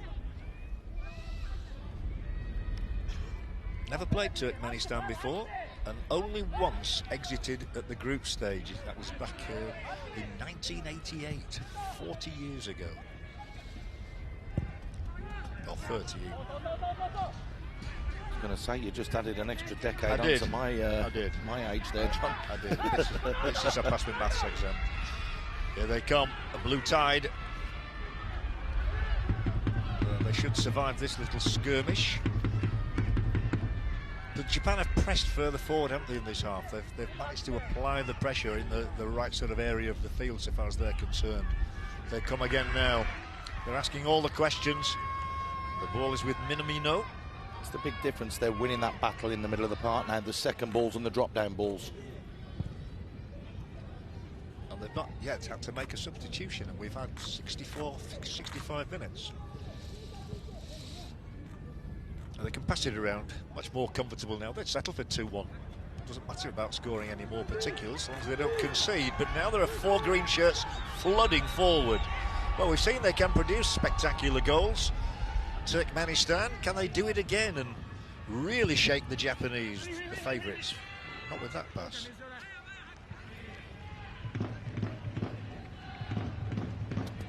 Atayev there has had one of the best opportunities. He made a terrific run in the first half to get himself into shooting position.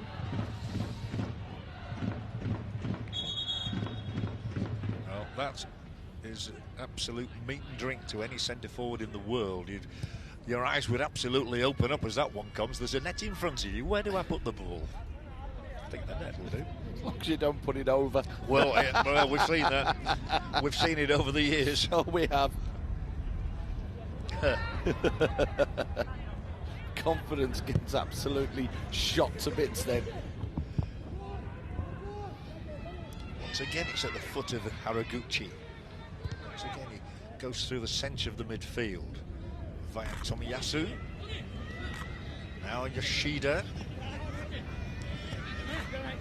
They're starting to toy with the opposition a little bit here. That does happen when you've got your noses in front. The game becomes easy. Turkmenistan are going to make their second switch in a moment or two. Yakshiev looks poised to be a part of the match.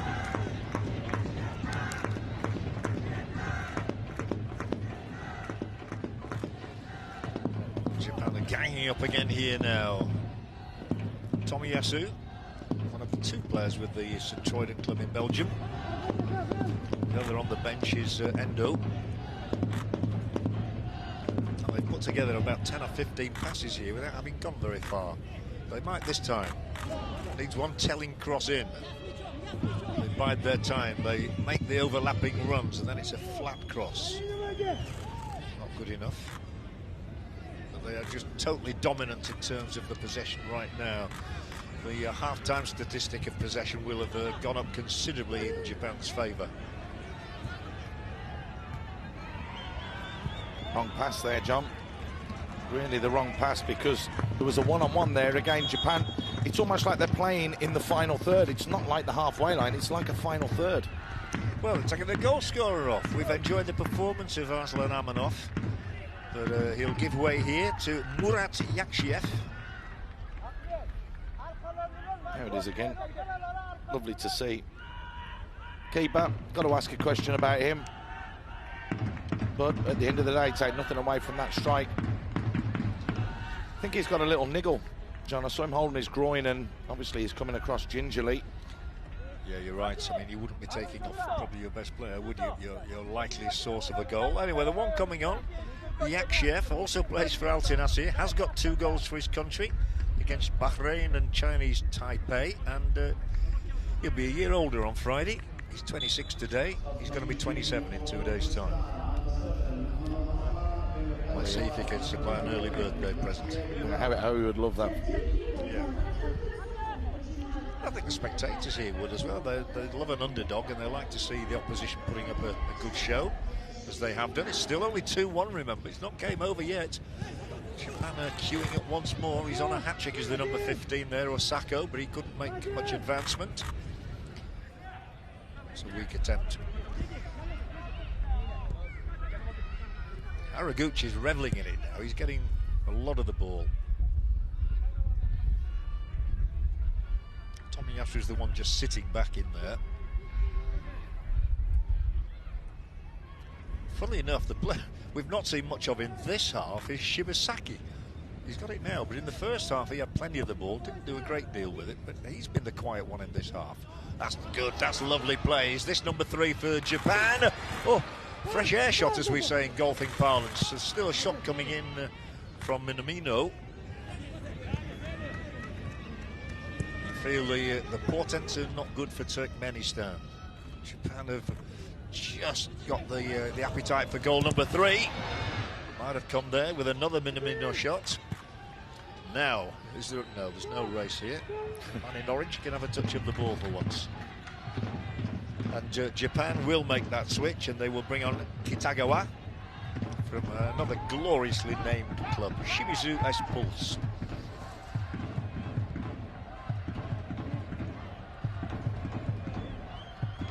A reminder of the score for you with 20 minutes to go. Japan 2, Turkmenistan 1. So it is going with form now. It wasn't for a long time. Took Japan a long time to get that equaliser, 55 minutes. Only 5 minutes more than that to be in front. Now it's a stroll in the park. And yet, we should remind them there's still only 1 goal in it. Maybe not for much longer. Nice turn, good swivel, good shot, good goal. It's 3, and it's Doan, and he enhances his goal-scoring reputation. Ritsu Doan, his second goal in just 6 appearances for Japan, has stretched them away to 3 points. He deserves it, to be fair, Doan. He's had a couple of opportunities, a couple of chances. He's missed the target, he's missed here and there. However, not on this occasion. Good, lovely work. Osaka's involved in the build-up. Doan gets on the ball, turns, just fires it into that far corner. It's all too easy now for Japan. Doan must love international football. He's only played 6 times for Japan. He scored against Uruguay, his first one, and now he's hit one here beautifully into the corner. It was going goal-bound, but I think it's just caught the thigh of Bajanov. I don't think there was much he could have done about it, but it is his goal because the ball was going goal-bound. Japan 3, Turkmenistan 1, a more realistic scoreline to the one we anticipated before kick-off. Time to add as well, 19 minutes. Might be tortuous minutes for Turkmenistan. I said just a little while ago when they got the second, John, there's still more to come. Just got a feeling that, like you said that we saw a game of 2 halves the last time we were at this stadium with India and Thailand. It's been exactly the same here today. It has. This is worth a chase. It's worth a touch. It could have been an own goal. Well, the goalkeeper, who's had absolutely nothing to do here, Gonda, really has to stretch to cling onto this one. A back header there, which stretched him. Confirmation there of that substitution for you.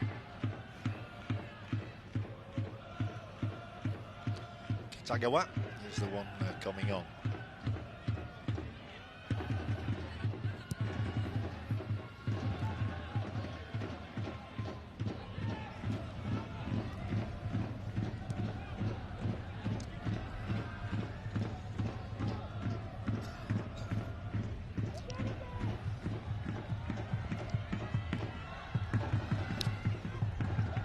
A much more satisfactory performance from a Japanese perspective. It could get even more satisfactory here as well, because that ball is delightfully laid into the path here of Haraguchi. He's causing mayhem in this half, he really is. And that's another clever little ball. Oh, they were all arriving there, and that really should have been another for Doan. He seemed to duck underneath the ball for some strange reason.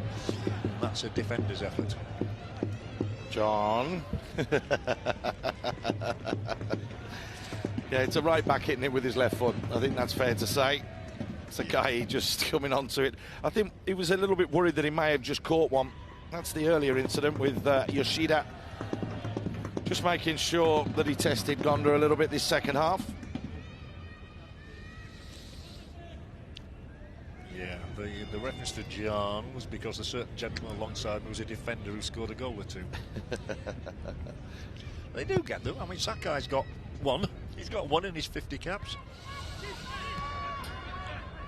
We're there to defend, John. That was the thing. Yeah. Anything else is a bonus. Yeah, but Yoshida did nearly put his name on the score sheet at the wrong end. Can happen. Japan's throw in. They're at the stage we often refer to now, where they can make a couple of switches if they want to rest some tired legs. save them for the next match. And of course, for Turkmenistan, the big games are probably the ones against Oman in particular and Uzbekistan, where they have a more realistic chance of winning. I think that's why they were desperate to try and hang on. They got that goal in the first half. A draw would be an unbelievable result for them. It would really, really help their cause.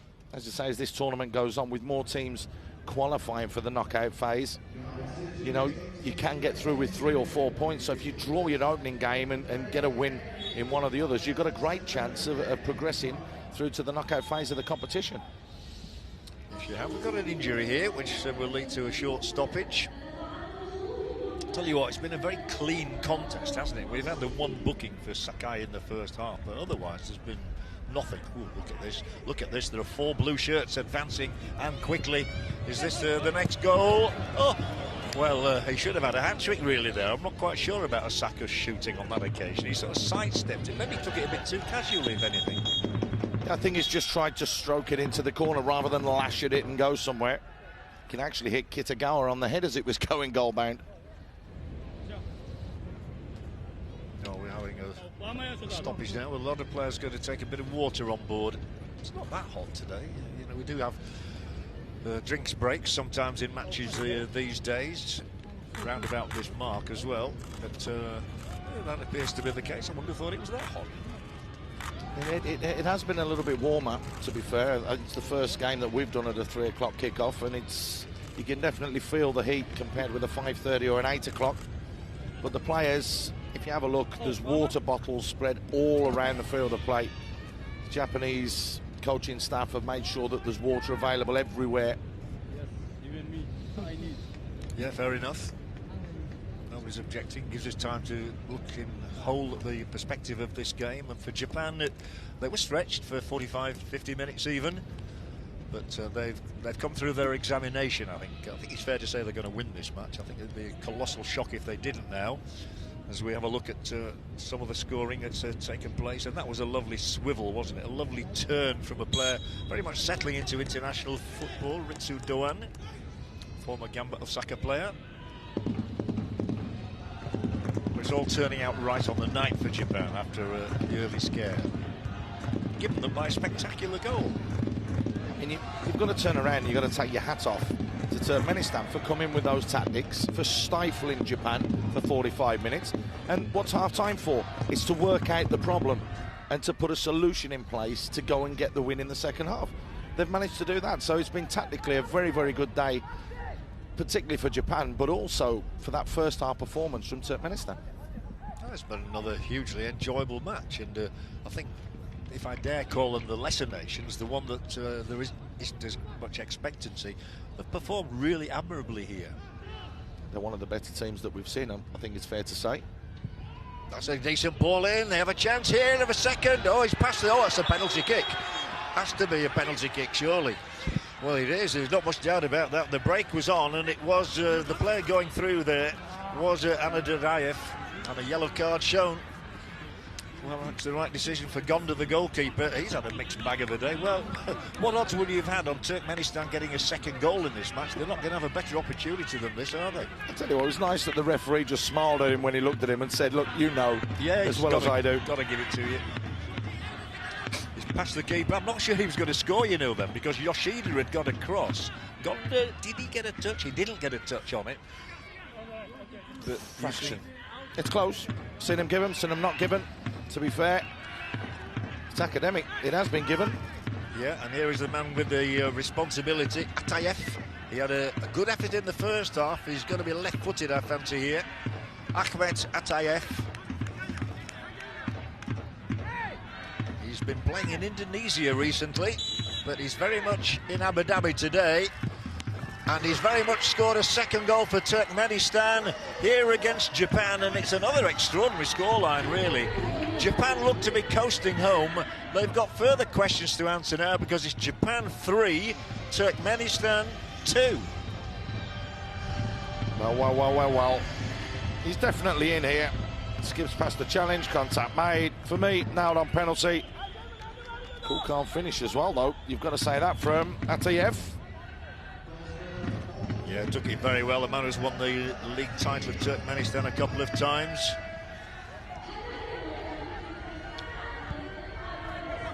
dare we say, Japan concede again. Yeah, absolutely. They should be needled by that, shouldn't they? They'll have a corner for this now. Sometimes you can rather unnecessarily needle the opponent when you look back at it. They would have settled. Japan now are trying to find a fourth to try and make it look more impressive than it is. 3-2. Notes being made there from Moriyasu. Is he not impressed by that? Because that was tucked straight down the middle. That's carved the Japanese central defence apart there. So that will be something addressed with the analysts later. 80 minutes gone, Japan's corner. 3-2 they lead. Well, the goalkeeper's got the ball, that's all that matters. A couple of players calling for a penalty there, John. The Japanese boys. They've got another attack going here. And this man's only just come on, so he should have plenty of pace, but I'm afraid he has run straight into the back of the defender, and that's going to be a free kick against him. That's the substitute, Yakshev. That's the experience as well Nagamoto has. He checks his run across him, knows that the contact will be made, and again, because Yakshev's just come on and he wants to impress, he's ever willing, just that faintest of touches, you're always going to draw the free kick there. So game on again. When we least expected it, I think it's fair to say. And credit to Turkmenistan for pulling themselves back, hauling themselves back into the contest. Japan obviously still the favourites. And another corner kick will ensue here.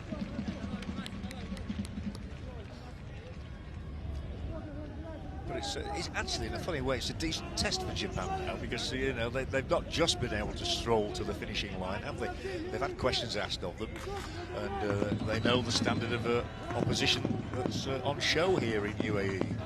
As you said at the very, very start of the game, John, the gap between the developing nations, the powerhouses, the wannabes, has got smaller over the past 4 years. Corner Japan, clearing header.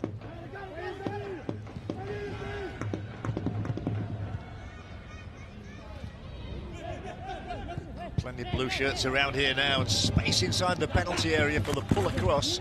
It's cleared first time. Yoshida advances. And if that ball had actually struck the player down on the ground, it might have led to another Japanese raid, as it is. The referee has to come over and comfort Mingasov.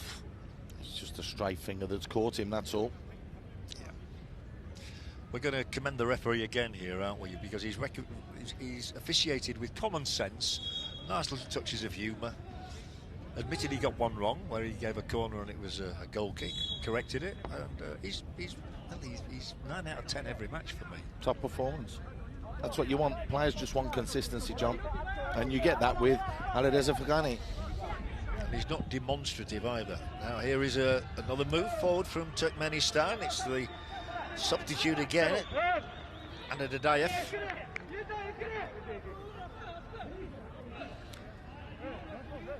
Well, whatever happens, Turkmenistan have given a good account of themselves. Yeah, it looks like they're going to try and bring on Titov as well for the last sort of 5-10 minutes. Big aerial threat that he can be. Yeah, he's new to the squad. It's his first call-up for a major tournament, Titov. What a name he could make for himself if he were to get an equalising goal against the Japanese. One of the tournament favourites. Altinasa. Funny you should say that. Yep, I know. Certainly is. Who else? If he wasn't Altinasa, he'd probably be Ahal. Two clubs supplying the majority of players to this Turkmenistan squad. Jaldayev, you know, give him a bit of praise, a bit of credit here. They've got themselves back into this match. He's going to throw the striker on. This is plan B. 5 minutes. Let's try and go and get a game. If we're going to lose 3-2, we might as well lose 4-2. Titov is about to take to the field, and the player he replaces is Mingasov, who got a little knock a few moments ago. So, yeah, a good offensive move from the coach. Positive. Yeah. But if we're going to lose by a goal, we might as well lose by 2. 6 minutes to go. 50-50 ball there, which is won by Shibasaki in the colours of Japan, who advancing their credentials without being totally convincing, because they've been caught out twice defensively. They'd be expecting to keep clean sheets against the likes of Turkmenistan, in fairness. They want a fourth goal, mind you. This is straight up in the air, so the danger's certainly not gone away. It was headed towards Asako. Never got to him. They're reasonably quick on breaks, Turkmenistan.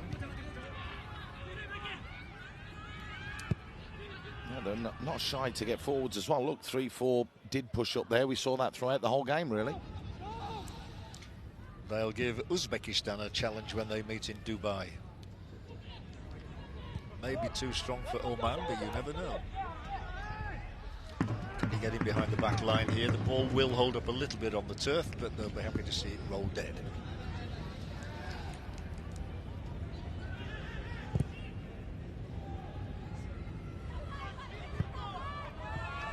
Probably going to be the correct result on the balance of play, John. A close, tight game with the Japanese just shading it. I think that's fair to say. Yep, another 5-goal game. I think I mentioned to you, didn't I, at half-time? I think we'll see 4 goals in the second half. Yeah. And you said I hope so. Yeah, that's spot on. Not finished yet, mind you, we haven't declared. 86 minutes. You never know. A lot of matches produce a lot of goals in the last few minutes, don't they? So I do. If Turkmenistan get one here now, what a roaring finish we'd have. He's got nowhere to go there. And for the first time in the match, I think, every outfield player is now in the Japanese half. That's not bad if you can take it down in one. He has done. Turkmenistan looking for the third. It's kept away from the goalkeeper. Well protected on that occasion. And out they come with Haraguchi. Now this is a one-on-one. He won't keep that ball in play, however. But Asako will be pleased, won't he? Strikers feed off goals, and he's got 2 today. Well, top of the scoring chart, so well. Right. Another player missing here is Okazaki, of course, the Leicester City man. Yeah. Doesn't get as much of a look in now in the English Premier League as he used to do, but I know they rate him very highly there. Partly because his terrific work rate and ability to do any task that's asked of him by the coaches. Necessary defending done by Anarazov. Then the substitute, Anna Dadayev. Here they are, but only one. He's on his own. He's having to battle alone. There is one other green shirt in there. Rather uncomfortable defending, and still they're asking the questions. Oh, credit to them. Once again, Japan have to thrust everybody behind the ball. The coach looks a little bit nervous on the touchline, actually. Doesn't really matter if Japan do score a 4th goal. 3-2, 4-2 academic. And that's why he brought Titov on, and he was the one that conjured up that opportunity there. Too far. Goalkeeper reads it well, clutches it, throws it out. Does his job. 2 minutes on the clock.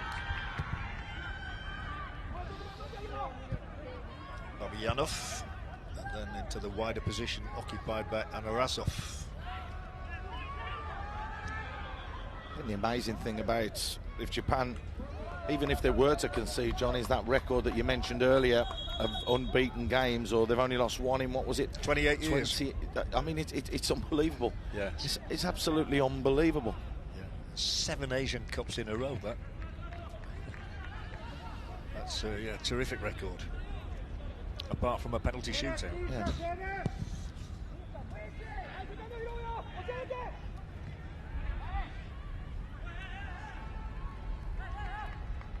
Might get a bit scrappy in these closing exchanges now. That looked a poor challenge. In fact, there are 2 poor challenges in a row there. The referee will punish the first of them. Yes, the card is coming out.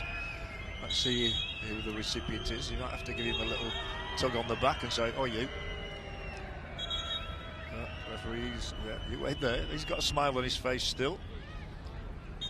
Looks for the culprit. Hang on a second, he says. It's playing into Japan's hands because it's killed the game, the momentum, anything that was there. As you can see, this is the first one. Yep, that was from Ilyasov. will be the one that's punished. Another player in your picture there, and that was Batirov. But Ilyasov is the one cautioned. But it's wasted a minute right towards the end of the game. That's not what the Turkmenistani players would have wanted. Sort of challenge you get though late in the day, isn't it? Frustration, I think. Yeah. Japan want one more goal if they can get one. 4-2 always sounds so much better than 3-2. Not much time to clear, and as a result of which he did actually get the ball away, and he's got it to one of his own as well. The board went up there. I didn't quite see what it said on it, but 4 minutes. Thank you, nice.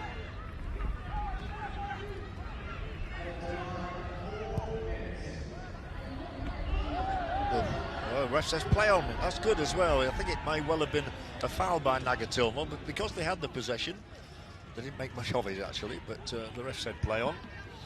Anyway, it's been another enchanting encounter. Japan 3, Turkmenistan 2. Not quite at the finishing line, but a wholly enjoyable match. Very good. Pleasing to see as well that Turkmenistan have come here, that they can get results if they want. As you mentioned, the other group challengers in this group, they've still got to face them, of course, but they've shown that they've given a great account of themselves. The Japanese, well, they started slowly, but they've got stronger as the game's gone on. Been asked a question or two here at the end, but again, it's still the infancy of the tournament for them, so they will get stronger and better. There's a chance. Sorry to interrupt, but there was a shooting chance for them here, and there might still be. There are plenty of green shirts around there. And the other thing we've seen today is perhaps the best goal of the tournament so far, scored by Turkmenistan, a fabulous hit from Amanov, which really set up the second half because Japan had to come out, and they certainly did, didn't they? The first 10 minutes of the second half, first 15 minutes, they just changed the game. Totally changed it. I blinked and I missed that then, John. Honestly, that's how this game's been. Yeah. Unbelievable. It's been a really nice game of football, this. That's what we came for. From our various ports of call. Keeper. Yeah, this time he does hold on. Gonda preferred between the sticks today to Higashiguchi, the regular number 1 recently. And he's got a very late injury here, clutching the knee, I think. I think he's just trying to kill a little bit of time in the clock. He has just gone into him. Maybe the arms just caught him in the stomach, Gonda, but I'm sure he's going to be fine. Yeah, he's not even come down, you know, with a great deal of momentum. Sometimes your body coming down on the ground knock the sails out of you. You look at his face. That's just, let's kill 15, 20 seconds. I can go down. I've made a save. There's been contact. We're being professional. Let's see the game out. Every goalkeeper in the world, including the young lads that you teach in Singapore, probably do that nowadays at 11. And younger. And younger, yeah. Yeah. Coming out of the cot. Tell you what to do as a keeper. Well, I think Japan have just about sealed it here now because we've a minute of added time to play.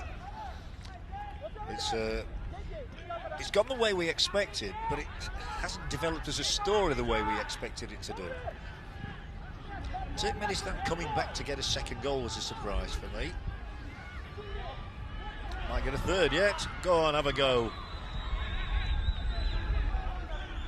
It would be an unbelievable story if they did, and they're giving themselves hope. Only a throw-in though, well defended.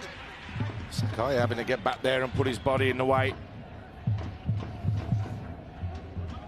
I think there'll be handshakes all around any second now.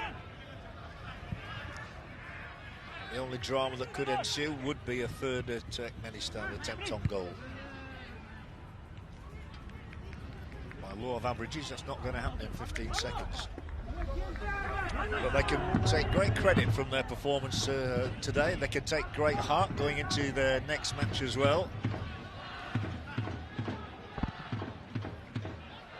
That game in Dubai against Uzbekistan, but on this day, Japan have prevailed by 3-2. A couple of those goals scored by Yuya Osako.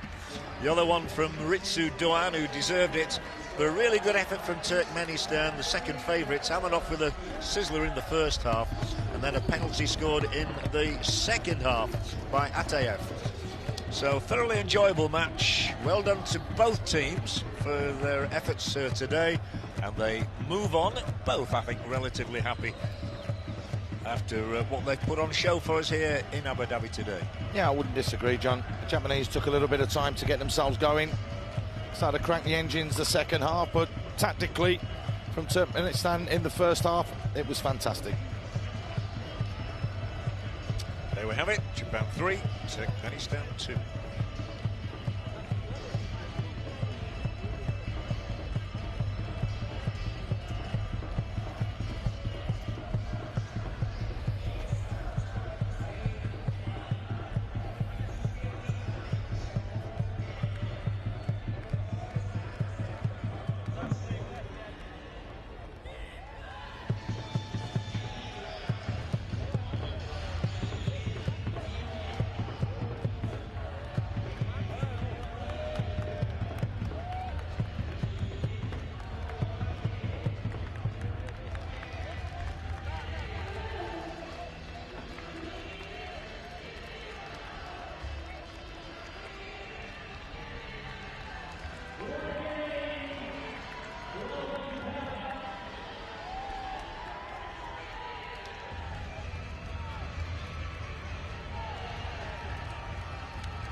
Coach, what can you say after the match?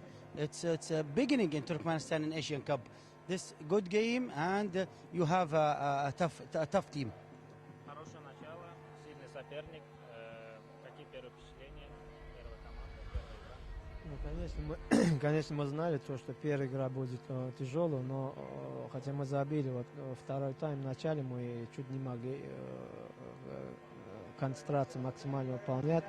Мы знали что Япония хорошо контролирует мяч, а любая эта ошибка они не простят. К сожалению, мы не могли счет удержать, но все равно ребята молодцы, до конца бились. The game was very good, well done for our guys. Our guys was playing until the end. Unfortunately, the concentration in the second half was a bit broken, but well done, guys. Yeah. Next game with Oman or Uzbekistan, what did you have? What will we have? Следующая игра Узбекистана и Оман. Игра в таком же стиле? Ну, пока мы не решили, сейчас будем готовиться. So there is no clear decision what kind of style of game will be next games against Oman and Uzbekistan. There is still time. There is still preparation. Yeah. Thank you. Thank you.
難しい初戦3対2で勝ち切りました。振り返っていかがでしょうか。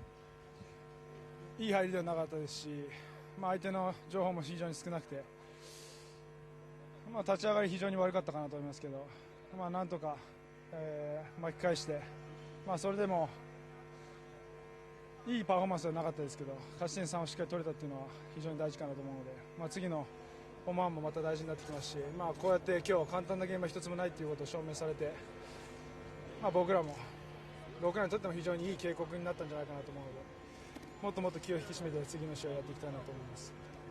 入りが難しいというのは十分分かっておられたと思うんですけれども、最後までやはり守りの方でも気の抜けない展開が続きました。どんな風に守られてましたか。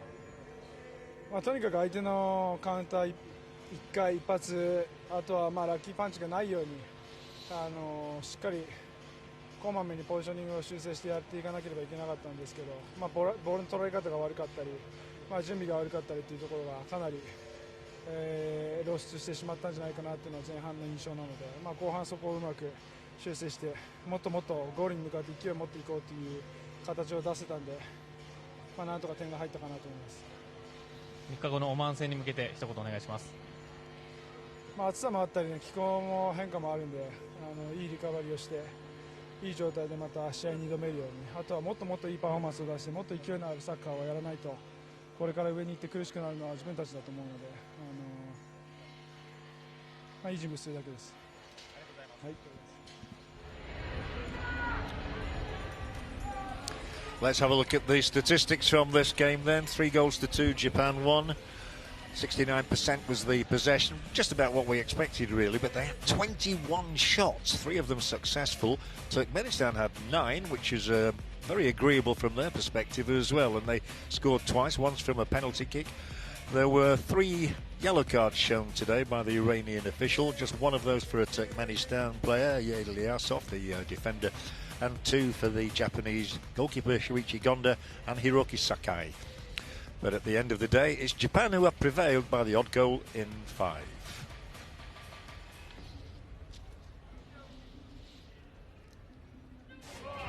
This was the 3 o'clock in the afternoon kickoff here in Abu Dhabi.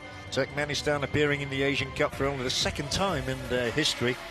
Japan, well, it's 9 appearances for them. We expected Japan to come out and to score goals, and they had an early opportunity there. Ritsu Doan with the header. He got in behind the back line of defence, but couldn't beat the goalkeeper. And then at the other end, there was a headed opportunity for Makan Saparov, which he put over the top from no more than about a couple of feet out. But then the goal of the match, without doubt, and it went to Turkmenistan and to their captain, the highly impressive, with the swerving shot there, Arslan Amanov, has scored possibly the best goal of the Asian Cup so far. Stinging drive that was too hot for Shuichi Gonda. 1-0 at half-time as well, so was there another upset on the cards? Japan were still trying, and in that first half there was a first opportunity for Osako, their leading marksman, but he pulled the shot wide. And we are still in the first half here. Shots coming in from all over the place, and Tomiyasu was one of those foiled. But we always knew, I think, that Turkmenistan had it in their locker to score again, and that was a good effort from Atayev. But the Carlos Valderrama lookalike there was enjoying the fare on offer here in Al Nahyan. He wasn't enjoying perhaps the misses by some of the Japanese players, but led by coach Moriyasu, they did fight back and inevitably got their equaliser. Nifty footwork inside the penalty area. On the end of Haraguchi's work, there was a first goal of the day for Osako. Took it beautifully, really. Goalkeeper with absolutely no hope whatsoever. From the right boot of the striker from Werder Bremen in Germany. And he would soon be on the score sheet a second time. The same players involved, and tenacity paid off really there for Nagatomo, who laid it on a plate, as we say, for the goal scorer. 2 for Japan, 2 for Yuya Osako. And he will not score an easier one than this in the whole of the Asian Cup, that's for sure. So it's just a question then of whether and how many Japan would get. There was a more nimble footwork in the area, this time from Ritsu Doan, the 20-year-old who plays in the Dutch Eredivisie League, got the goal he richly deserved. 3-1, and we just thought Japan would stretch away to an even more convincing success then.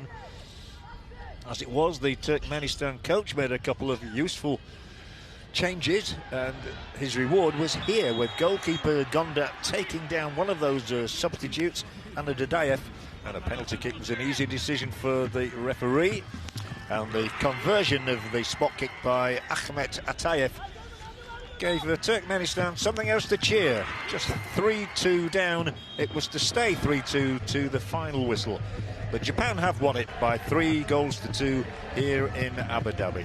A lot more good action to come, not only here but around the United Arab Emirates over the coming weeks. Final score again for you was Japan 3, Turkmenistan 2.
rich, I ain't got no chain. Not on the list, I ain't got no name. But we in it, I'm not no lame. And I keep it Franklin, I'm not gonna change. A lot of these messy, I just want you and